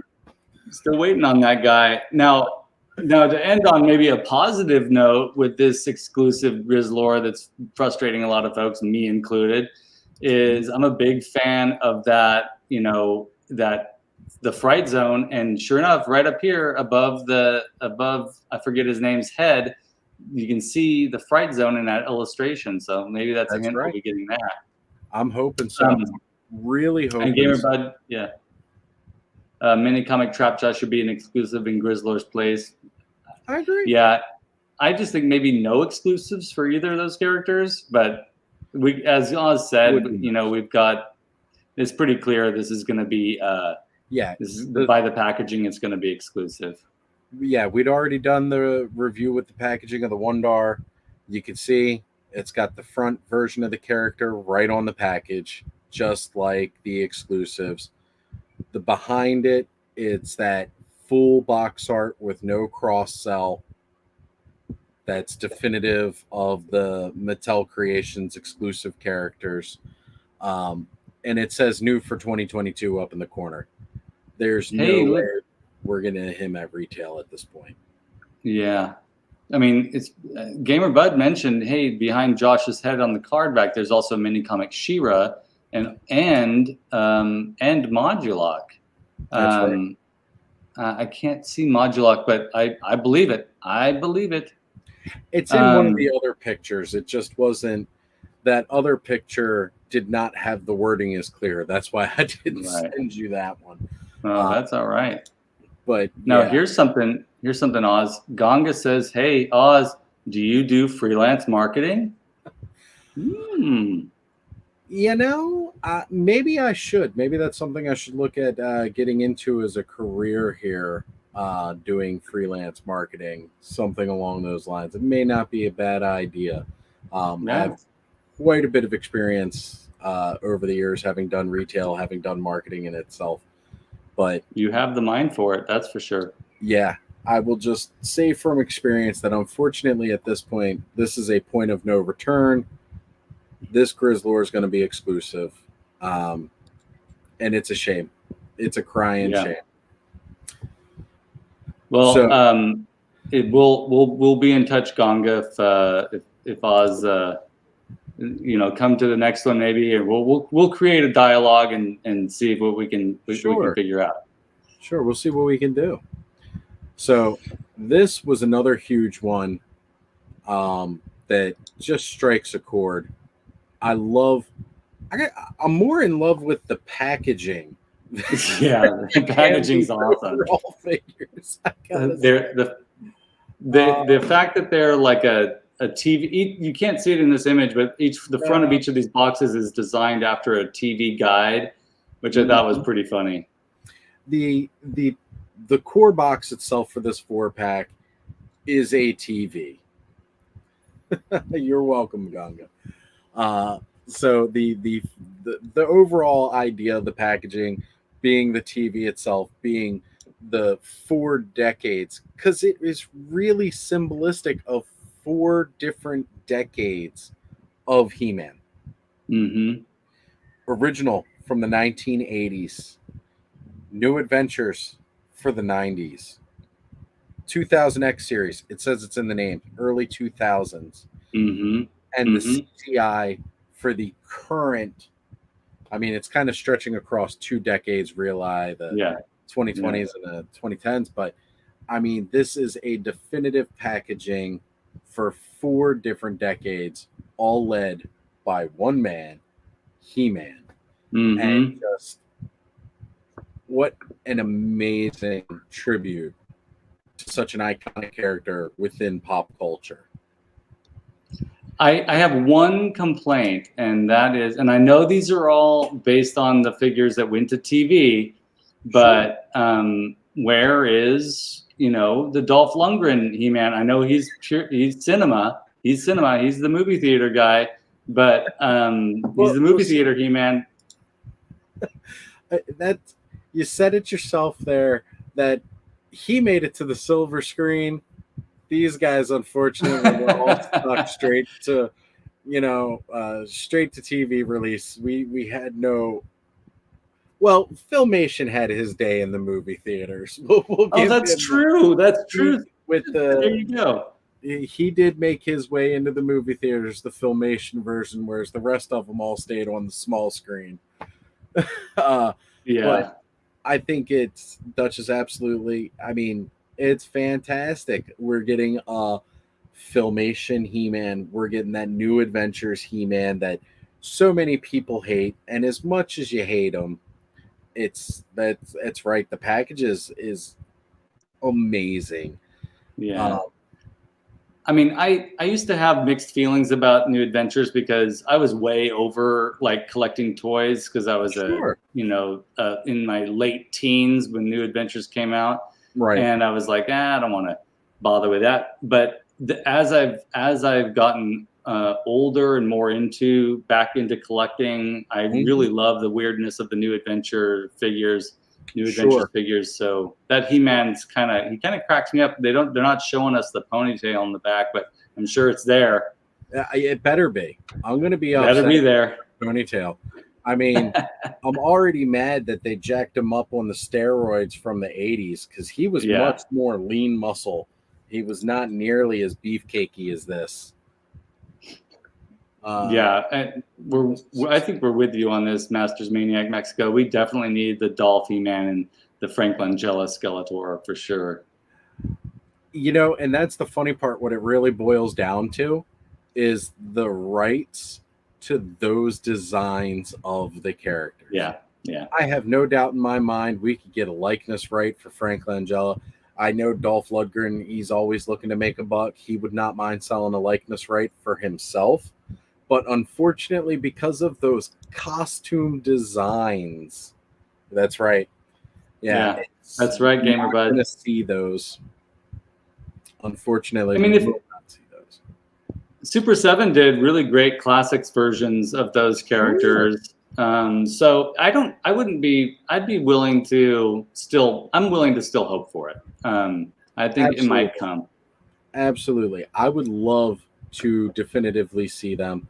I mean, to be honest, I almost thought about getting that red cape from King Grayskull himself and having to go and making my own movie version of, He-Man. That's a great idea. Trying to figure out some way of doing Frank Langella Skeletor. I mean, yeah, definitely. His portrayal of Skeletor in the movie was just amazing. He went all in. I mean, he really went all in to make it his own, and it's phenomenal to think that he went. Right. He went. You put somebody underneath makeup, and if they can go deep, like Robert Englund with Freddy Krueger and Frank Langella with Skeletor, and make those characters believable under that ridiculous makeup, that's real acting right there, and that's awesome.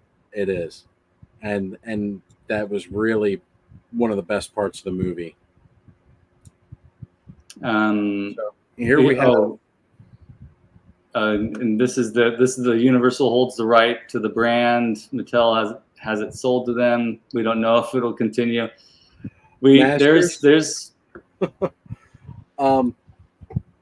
it's actually funny you should bring that up, Masters. We were talking, Skele Vader and myself were talking about this yesterday.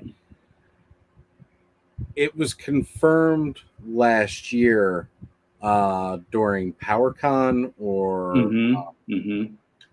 Mattel has said that they are not losing rights or licensing to producing Masters of the Universe moving past 2023. And again, they're just speaking, again, personal experience in retail, personal experience working with marketing and such. There is no way in heck a company pumps this much money into 3 separate toy lines, 2 different animated series currently online with new seasons coming, 2 live action projects in the work with casting done, filming starting to begin. As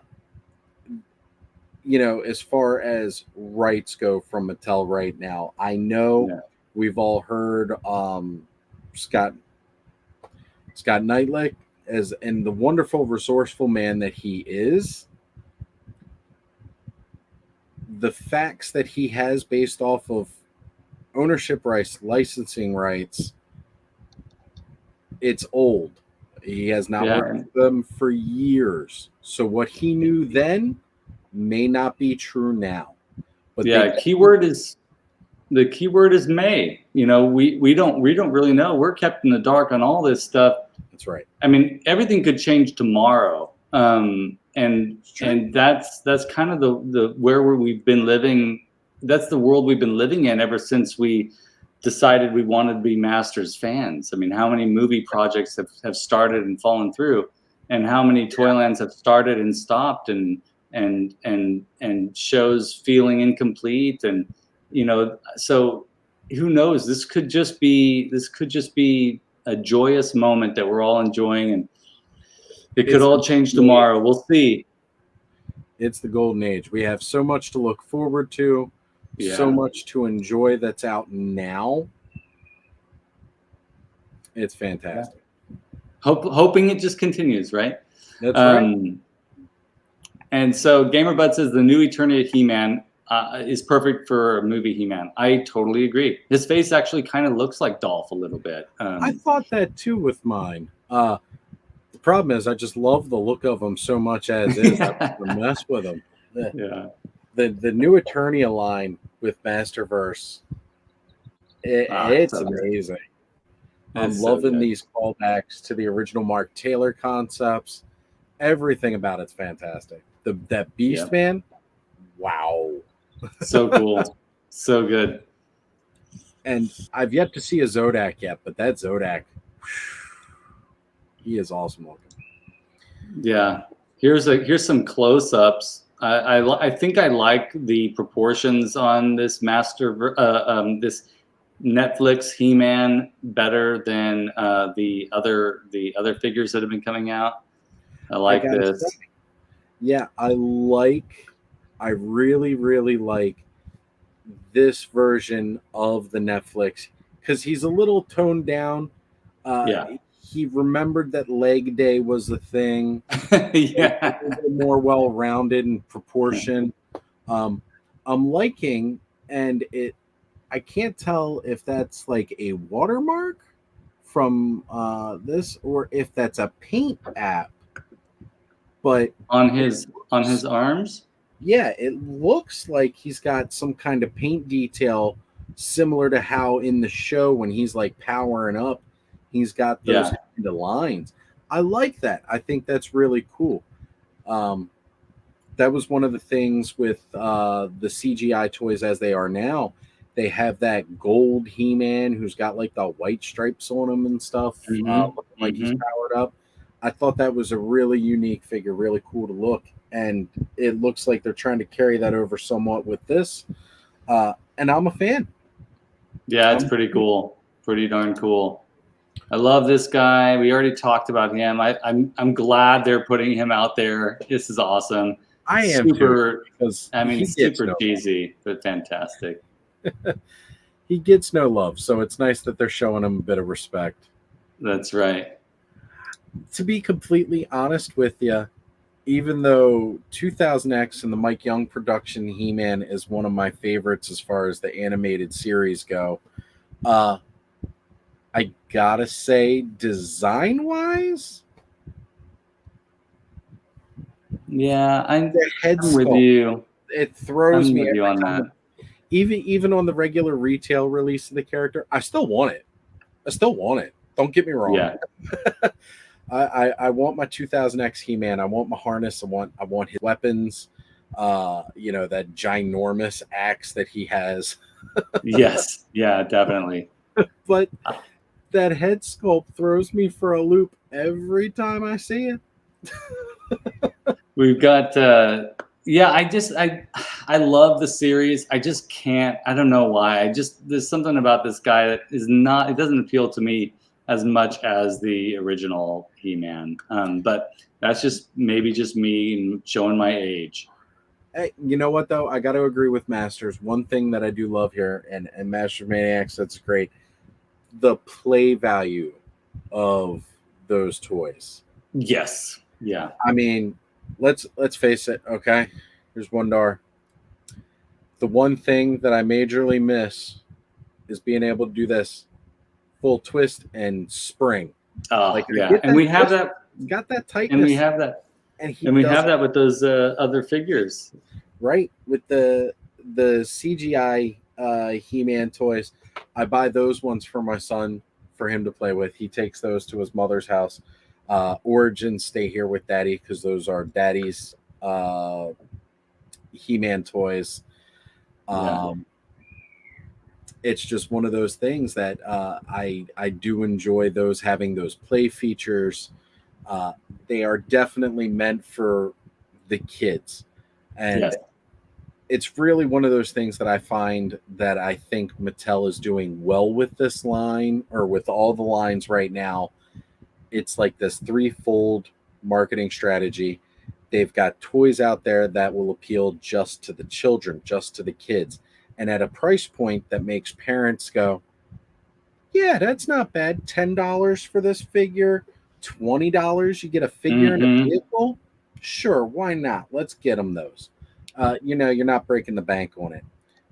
You got the way I look at it, the Origins line is for the fully initiated. We were the fans back in the day. Yeah. We love these toys because they harken back to that day, as well as we can share it with our kids. And then you've got the Masterverse line, which is for I'm strictly the adult collector. And although I may collect Origins because it's just like what I had back in the day, the Masterverse is closer to the classics that, a lot of people enjoyed during those mid 2000s where they were the popular thing. So I feel like, Mattel's really trying to appeal to any possible He-Man fan in existence with the 3 lines. Absolutely. And they're doing a good job of it, for sure. I think so. They call back to any age of He-Man that's ever been around, and that's where it's at, because somebody really loved that New Adventures of He-Man, and they are all in on this 4-pack. and there we got His gamer bud. Yeah, totally. I was born in '86, so I was at the perfect age to watch those. Absolutely. Yeah, that's so cool. See, it's exactly it. There is a Masters for every generation after 1980, after 1983. Absolutely. If you weren't in the rush in the early 80s, it came back around in the 90s. You were disappointed because it got cut short. The 2000X series came out just a few years later, made us all happy for like 5 minutes until that got crushed. And then Classics came out and we were all happy. Some of us were in a position where we could buy it. Others were kind of like, man, I can't really afford to get into collecting toys right now. Yeah. And now we've got Origins and everything else where most of us are like, you know what? I'm going for it. Yep, exactly. And good point, Masters Maniac Mexico. The 2000X figures were cool but flimsy. I love the designs of those figures, especially, of course, the villains. But difficult to keep them together, and far too many variants. Far too many variants. And I was getting worried with Origins and the variants of He-Man and Skeletor, but they're doing a good job of it. They're refreshing them. They're coming out with new versions, but for a good reason, not just a repaint here and there. They're making sure that there's a purpose to this variant. I do hope we get some relaunches of the original ones, though, because it's gonna hurt. Yep. All right. Speaking of the ultimate variant, check this out. The Netflix Castle Grayskull is pretty cool. I gotta say. Go ahead. Oh, sorry. Gamer Bud said, sadly, I didn't know about Classics until the '87 movie figures came out, and then and the line ended. Masterverse is it's a perfect way to affordably have something similar. Absolutely. Yeah, I agree completely. Totally agree. Because Classics are way too much now. Masterverse is comparable to a degree, and they're affordable and they're available. Yeah, and that's the key. Yeah. So what do you think about this, Oz? The Netflix He-Man and the Masters of the Universe CGI series Castle Grayskull. I gotta be 100% with this.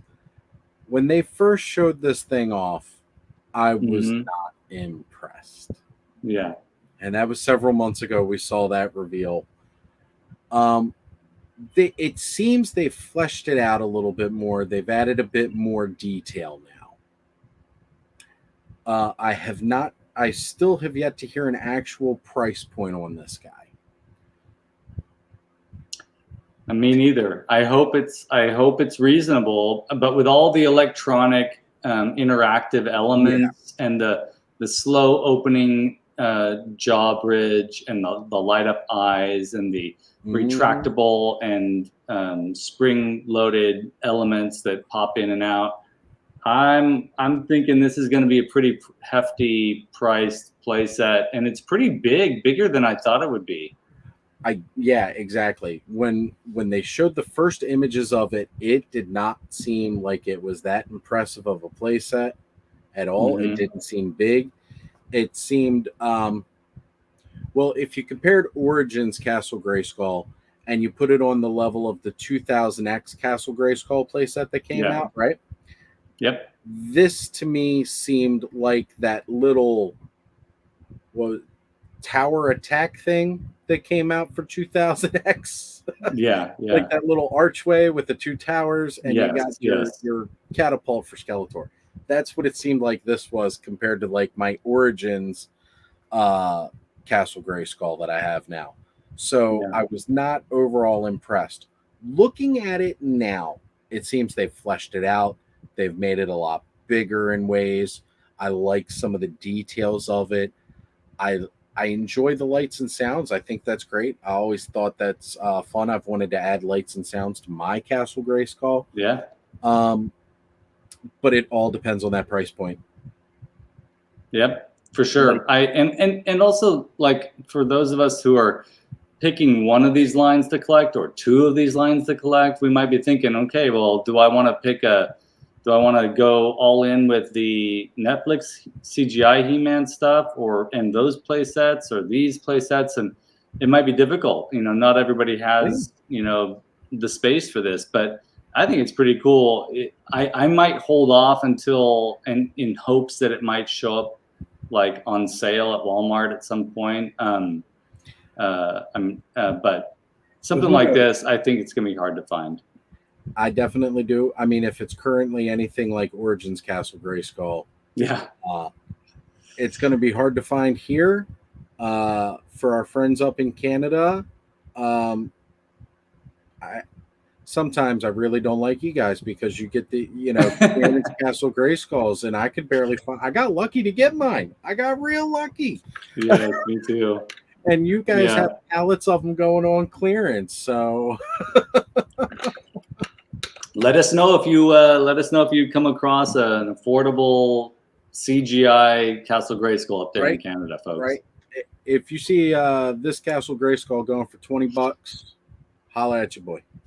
Yeah. Let me know what's going on.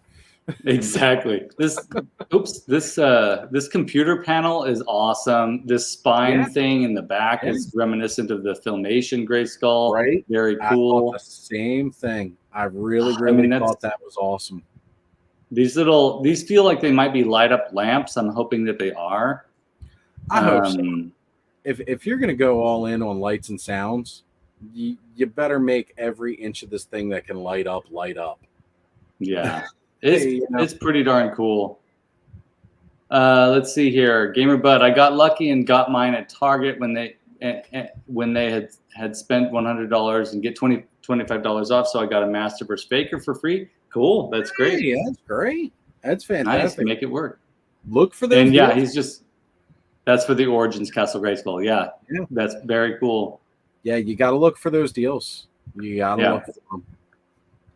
Yeah, today we went grocery shopping and we stopped off at Target. There were, I would say, about 30 fakers at $9.98, folks. So if you want to army build your fakers, I'm not a big fan of that design. I love the traditional blue faker, but I agree. It's a pretty good deal if you want to buy a bunch of fakers. You know, last weekend when I was doing the toy hunts, I picked up an extra Battlefield Warriors. Gotta love it. $14.99 for a $50 set and all the extras. Awesome deal. And passed on the $9.98 faker. You know, not because I don't think it's a great deal, but like one thing that really bothered me is that in order to really make a decent faker for Masterverse, I had to buy the $15 He-Man that was right above him because I can only have this battle damaged look faker. Yeah. You know, there's no kind of like covering pieces that go over top of yes. I have that CGI Snake Throne set, and I thought the same thing when I was looking at it. He is gonna look absolutely awesome. Good point, Hillian Dread. Way to think proactively on this. He's gonna look awesome on that throne. Very, very good. I gotta say, overall, it's another thing that I like about these CGI figures is they're 5-inch, 5.5 scale. So these play sets fit our Origins lines. So you can do a bit with that. Like, you know, I have that throne for Skeletor. You know, and eventually King Hiss will take his throne. Well, now hold on a moment, folks. This is really cool. Gamer Bud says, when your sorcerers came with your castle had locked legs and a warped wing, and Mattel were total bosses, so they were awesome, and they sent you a new castle for free. Now you have the weapon racks and ladders. You got all the stuff. That is so awesome. And so no matter how frustrated we get with Mattel, if we reach out to them with our requests or our problems, I feel like they actually do listen to us. We can be really frustrated on social media and talk about our frustrations and how pissed off we are sometimes. But if we actually send them an email, I feel like they from the stories that I've heard, they actually do respond and they will get back in touch with you. And I'm sure there are horror stories about that too, but it seems to me that I've heard mostly like good stuff. If you got a problem with a figure, they'll send you something in return, which is pretty awesome. Now that's a real score, Gamer Bud. Thanks for sharing. On the same vein of that, he was talking about a really messed up sorceress figure that came with it. They sent them a whole nother castle, not just a sorceress. Yeah. I had even read people who wrote in with bent decal sheets. Wow. So the decal sheet for their Castle Grayskull, they would contact Mattel. Mattel didn't even ask for a picture or proof of the bent decal. They just wanted the receipt, like some kind of verification thing off the receipt. And they had a brand new Castle Grayskull, not just a sticker sheet, sent to them. Yeah, that's awesome. Yeah, Gamer Bud, it's true. Gamer Bud. Yeah. You love them and you hate them. Like right now, absolutely loving them. But the truth is, seeing that thing about Grizzlor, it sent me through a roof. Like he should not be a Mattel Creations exclusive. They're human, so they're bound to make mistakes, and we're bound to be frustrated with them. That's right. Now here's the big reveal, right? The Eternia playset, and I think this caught us all off guard. I really did not think that they would be putting this out so soon. I thought for sure there would be the Snake Mountain first, but this is what's showing up. Yeah, so he's saying, "Yep, didn't ask him for proof, just for a pic of my order from Target." See, there you go. That's awesome. Yeah, that's awesome. Sending out those freebies like that. But I agree. If any kind of playset were to have been revealed at this San Diego Camo Khan, I would have assumed a Snake Mountain. Horde, pretty heavy right now. Heavy with the Horde. Got Mantenna coming out. That was one of the things I wanted to bring up in my rant. There's no reason we get a regular release of Mantenna with 4 articulated legs. And a Grizzlor needs to be a Mattel. Absolutely.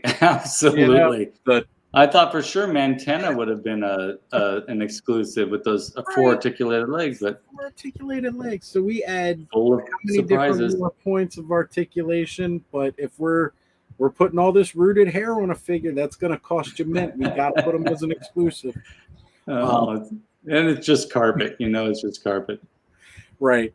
But yes, so this right here, I think took everybody off guard. Yeah. I don't think anybody expected Eternia to be a thing for Origins, period. No, I didn't. This thing, again, it's a holy grail for the collectors, not just of Masters of the Universe. It's a holy grail for people who collect vintage toys because it is so rare. It's almost impossible to ever find one 100% complete, not broken and busted in so many different forms. That's right. And Gamer Bud has a good point here. You're going to need a build a room or like take over the breakfast nook or put this in your closet. It's going with lights or whatever you got to do to find room for this. It's going to be tough. And this thing is much bigger than we think it is from the pictures. You hold up your Origins figure and you think about that in scale, and you look at those people behind there, this thing is going to be super massive. I have no idea. I even if I had the money to get it, I don't have the room for it. That's for sure. So here's my suggestion. In order to get this thing properly crowdfunded, everybody's going to need to take a mortgage out, a second mortgage out. So when you take that mortgage out to do the crowdfunding for this playset, remember that part of that has to go to the addition you need to add to your existing house's floor plan, and that's going to be your Eternia room. Okay. And you know, you're going to build it with keeping in mind that you need space for Castle Grayskull, Eternia playset here, Snake Mountain, Fright Zone, you know, some Slime Pit. Hey, let's even pray we get the Crystal Palace from for sure. Yep. And then the other prayer you have to make is that your partner, wife, husband, whoever that you live with is going to be okay with it. With it. Does not divorce. Yeah. Yeah. Okay is one thing, but living with it, having an entire landscaped planet in part of your home is going to take some serious dedication and love. So it's good luck, folks. Yeah. And if the divorce should happen, hope they're not the vengeful type that decides to take this with them when they leave, and you're stuck crying with nothing now, nothing but debt. Yeah, exactly. Gamer Bud, I would have to build some support to that tram rail. I don't trust it. You know, that was a big problem with the vintage one, and I think that I did hear some statements about this particular tram rail having stronger plastic or reinforcements that the original version didn't. So hopefully that will not be a problem. The rumors are true. They did a lot more reinforcement on this one. Like, it looks so close to the original that people are really missing the fact that this is all new tooling. This is not pre-existing tooling. This is all brand new tooling. They definitely know what a pain the original one is. They've added extra support. They've made it sturdier overall. And build your house around the hobby. That's right. There you go, Masters Maniac Mexico. That's right. That's the right approach. Yeah, I mean. So So sorry. Yeah, I think this is all new tooling. It's gonna be a totally new thing. I think they're gonna, you know, from what we've heard, that the tram is gonna be reinforced. The tram also, by the way, is an updated design, and very cool there too. And you know what? I was just watching. It's funny. Last night I was just watching the episode where they tell the story of Queen Marlena, and it's called The Rainbow Warrior, and this tram really looks a lot like her spaceship from Earth, that she is an expert pilot of. So maybe, in fact, there is a kind of design. A design on the side. I clicked on that on accident. A design here on the side that I can't tell, but it almost looks a little bit like it might be reminiscent of that design on the side of the Rainbow spaceship that she drives. That's just something to think about. But here's this final picture, just of you know, the Mattel photo of this thing. Very cool. And I can see here that that's actually a window, not a design, not an image. So that's just a window. But man, this thing's pretty awesome. Yeah, absolutely. I think it's probably, you know, this playset was gorgeous when I was a kid, and in all seriousness, it just looks so much better now. Yeah, it really does. Like, I can't get over it. I did not think this was coming whatsoever. And to see it, it's nuts. It's really nuts. It's very cool. I'm super stoked about it. I don't know how I don't know how I'm gonna get it, but it's definitely something to think about, folks. If you're interested in a custom Snake Mountain or a custom Castle Grayskull, or a custom part of the Eternia playset made by somebody else, I'd be happy to make something for you if you want to do a trade. So just let me know. Well, we might be able to work something out. Definitely. Heck, I'm almost done. I'm almost done with my Fright Zone. So if you really want a custom Fright Zone, that thing's going to be done probably middle of winter when I can get the garage back as a studio. Sure. And so maybe somebody will be willing to trade. I cannot wait to see that Fright Zone when it's finished. Me too. I'd like to see it too. Hilly and Dread, Holy Grail of playsets. Only thing that rivaled was the aircraft carrier. Absolutely. USS Fang, or the Fang. Oh, flag. Same Fang. Yeah. Too much Snake Men here. Yeah, exactly. Those flags right up there.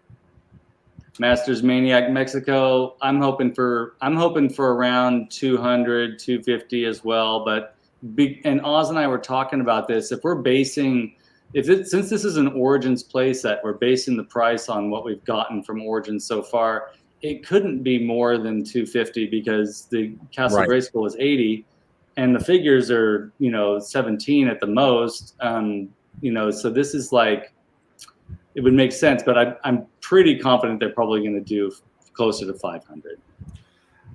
We've really got to wait and see. It's going to be a crowd-funded project on the same lines of a HasLab or even like your average Kickstarter. So it's going to be crowd-funded overall. We need to keep that into consideration. Typically, the way those go is that we get stretch goals. Yeah. Now, the stretch goals do not change the price of it upon your initial investment. When you invest, we'll go with the 250. We'll round it up to 300. We'll round it up to 300 here. So when you invest that 300, and then Skele Vader, you invest your 300. Masters, you got yours. I've got mine. As this thing grows and more of us hands put in that 300, the more value we get for our dollar. Look at the HasLabs Hiss tank that just recently is still going on. It's not finished yet. It's got almost another 2 weeks, something like that, or longer probably. I think it was 26 days last time I heard, and I think that was just a few days ago. The thing was fully backed within a week. Hit its first like 2 or 3 stretch goals by that weekend. And then by the end of the following week, hit all of its stretch goals. All the stretch goals filled. That tank is getting 4 figures, all kinds of accessory packs. And it still costs the same now that it did when you only knew you were getting the driver. Yeah. Absolutely. So if we all back this thing, and GamerBud makes a good point too. Toy collectors, you've got an archive of things probably. Think, what are you willing to, if we're talking about making room for stuff, which you definitely have to do, what are you willing to get rid of in order to get this thing? And start posting some things, your DC McFarlane figures on eBay if you have to. Gonga says already he's got 300 on it. There you go. And so definitely it's something we want to if this is what you want to get, and this has been such a grail piece for so long for so many people. I know a lot of folks are going to be in on it. Figure out a way to do it, and that's right. Whatever you got to sell, whatever you got to sacrifice in order to make it happen. Maybe reduce all your collections to Masters of the Universe. I look at it this way, okay? So Masters and the Mattel Creations page and the exclusive, as many problems and as many issues as people have had with it, it's always delivered. If you ordered your figure from it and you got it, that figure was within your hands within 6 months. So if Mhm. anybody here is collecting Super 7 and you're worried about not being able to afford an Eternia playset, drop them, cancel all your pre-orders to Super 7, drop Yeah, them all. exactly. You'll have plenty of income. Sell all the Super 7 you got. Those things are going high priced right now. You make money back, and you'll clear the space you need for this, and you won't have to wait another 3 years before what you what you pre-ordered last year. Yeah. I'm just coming out with it ways to do this. Hey, this is the best way to think about it. You gotta be inventive, right? I'm gonna go back to this comment here. Hillian Dread said, hopefully between 300, 500 price range. Sure. Hillian Dread also said that would be the sweet spot. I agree. It's still steep for me, just gotta say.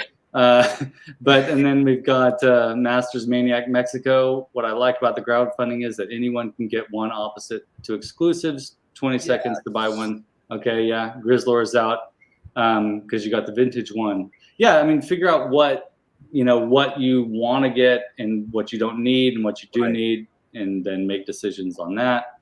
GamerBud also said, I only collect DC and MOTU, but I might want a full jump just to MOTU for this.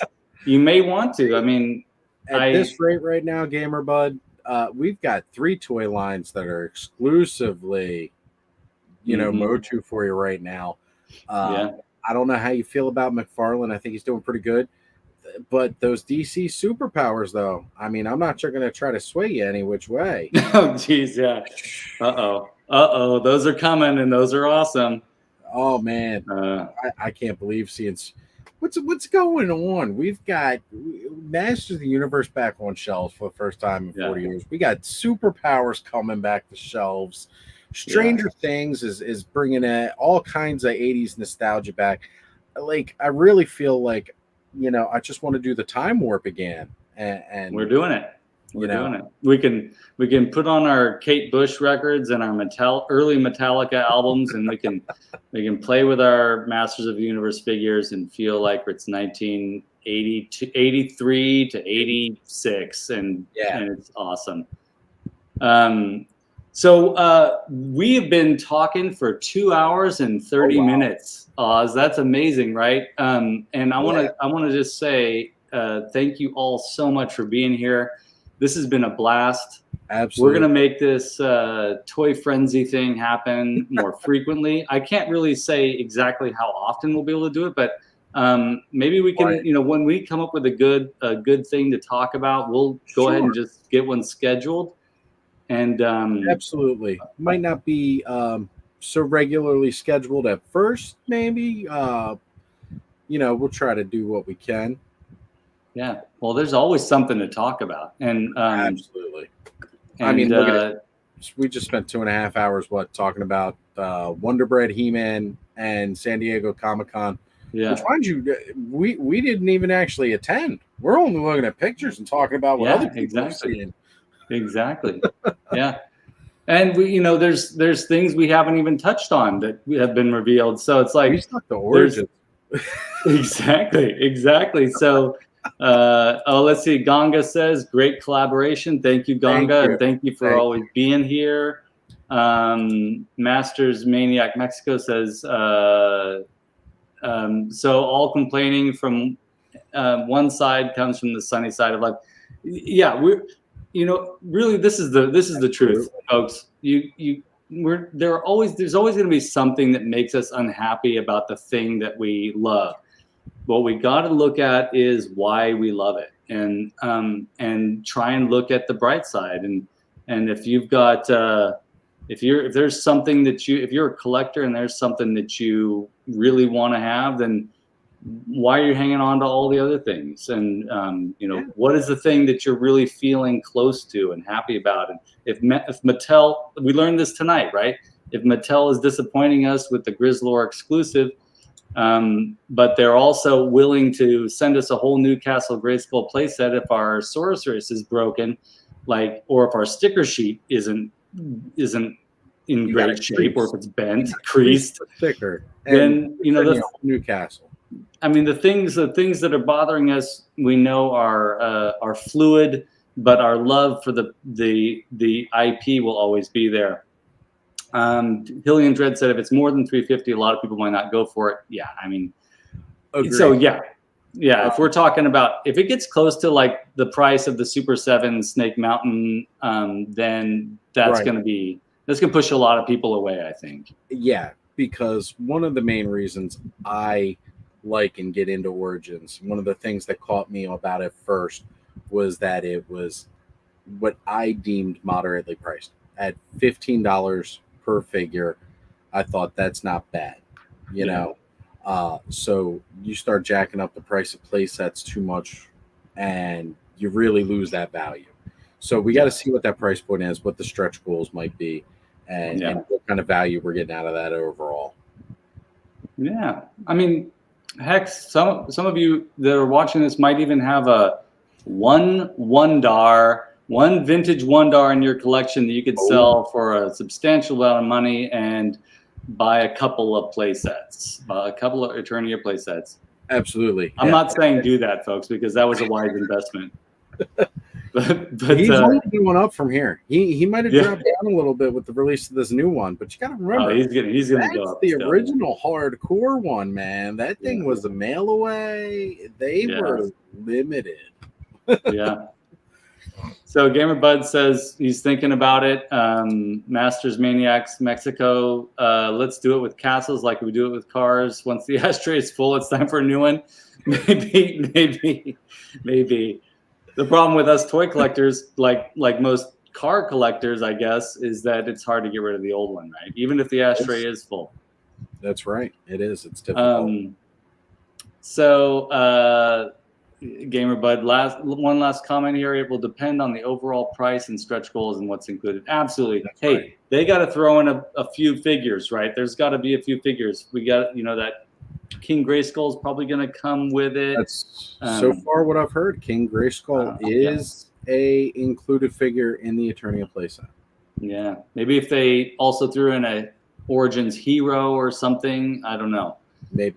Hey, I'm going to put it out there now. Dinosaurs. Oh yeah, there you go. Get the Eternia playset and we get the dinosaurs. I'm all in. Yeah. I would also be in if they included a Queen Marlena. Yeah, good idea, Hillian Dread. So true. Dinosaurs, Queen Marlena, and King Grayskull. Awesome. I'm all for it. Yeah. Queen Marlena would definitely be a big one, considering again she didn't have a toy in the original lineup whatsoever. We had a King Randor, but we did not have a Queen Marlena in the originals. Yeah, that's so true. And the dinosaurs were on the exclusive card backs. That's true. That's right. I think that Oz is right here. I think they're going to include a dinosaur and King Grayskull. I'm 90% sure that that's something they're going to do. Yeah. I feel like you're right. Good idea on that one.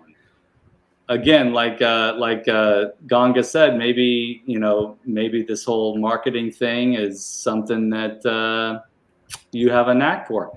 Let me give a call up to Mattel because I gotta set them straight on some things. Or the Giants. Gamer Bud. Absolutely. Yeah, or the Giants. And that would be great too because you got one for your good guys, one for your bad guys. And if they do a Marlena, just make sure it's not a recolored Tila. I don't think they got to give her that gown. They'll make her a recolored Becky Lynch. They've already got them all. Yeah, there you go. Well, all right, folks. Thank you all for being here. As usual, please click like and subscribe. That's right. I know you can find Oz out there. He's got an Instagram. And I don't know, Oz, what do you want? How do you want to promote yourself here? What do you want to say? Well, I don't know. I didn't think that far into it. Well, you can catch me on Instagram. I'm definitely on there. You'll see me again here on Skele Vader's channel. Next time we're deciding that there's just a toy frenzy going on. And I couldn't think of a better description as to what just happened at San Diego Camo Khan. And we covered such a small portion of it. Yeah. There was plenty more toys to frenzy over. We talked 2.5 hours about just this small amount. That's right. you will definitely be able to catch me again here next time we do an episode of Toy Frenzy, because this has been a lot of fun. I've absolutely had a great time this evening. Me too, Oz. I'm really glad that we've become friends here through the channel, and thank you so much for wanting to be a part of this, and for volunteering to share your WUN-DAR with us, so that we were all able to see it. Those of us who haven't been able to get one. So for those of you who like the channel, as usual, please click like and subscribe. Click that alert button so you can see when we do post the next Toy Frenzy live. I will post a couple of lives here and there, like I usually do, and also my other videos, which you if you're here, you've seen some of them. I guess that's it. I feel like I'm forgetting one thing. I don't know what that is, but that's because we've been talking for a long time. Yeah, well, one thing you've definitely forgotten is, again, if you like the content you're seeing here with Skele Vader, you want to support his projects, you really want to help him out, make sure you hit that like, subscribe, share. Let's show Skele Vader all the support. He definitely needs it. I love seeing his projects myself. Join his Patreon, okay, because that's definitely going to help out along the way, so that we can continue to do videos like this, where this time it was my luck. I got the WUN-DAR. I was lucky enough to be able to showcase it, share it here with you all. And as Skele Vader can get some more stuff, he'll be able to do more lives, more reviews. And, that's what it's really all about. We're here to share a passion with each other. And one thing that everybody on this channel is passionate about is these Masters of the Universe, toy collecting in general as well. Because it's not like Skele Vader only shows off the Masters of the Universe things. He's shown you his reaction collection. He's shown us that 4-inch thing figure. It's not quite the reaction Marvel Legends. Gotta love that thing, man. It's so cool. I loved watching the video with it last night. It was great. Yeah, I'm glad you liked it.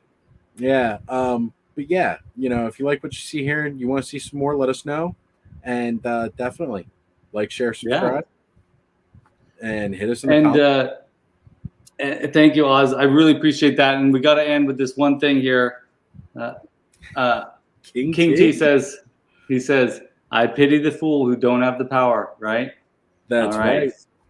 So, thanks everybody. And again, we really appreciate you being here tonight. It was a lot of fun. Oz, you're the best. Really appreciate it. And we're going to do this again soon. So keep an eye out, folks, for another announcement. And I'm sure we'll come up with something to talk about. So. Oh, absolutely. We've still got Masterverse to go over.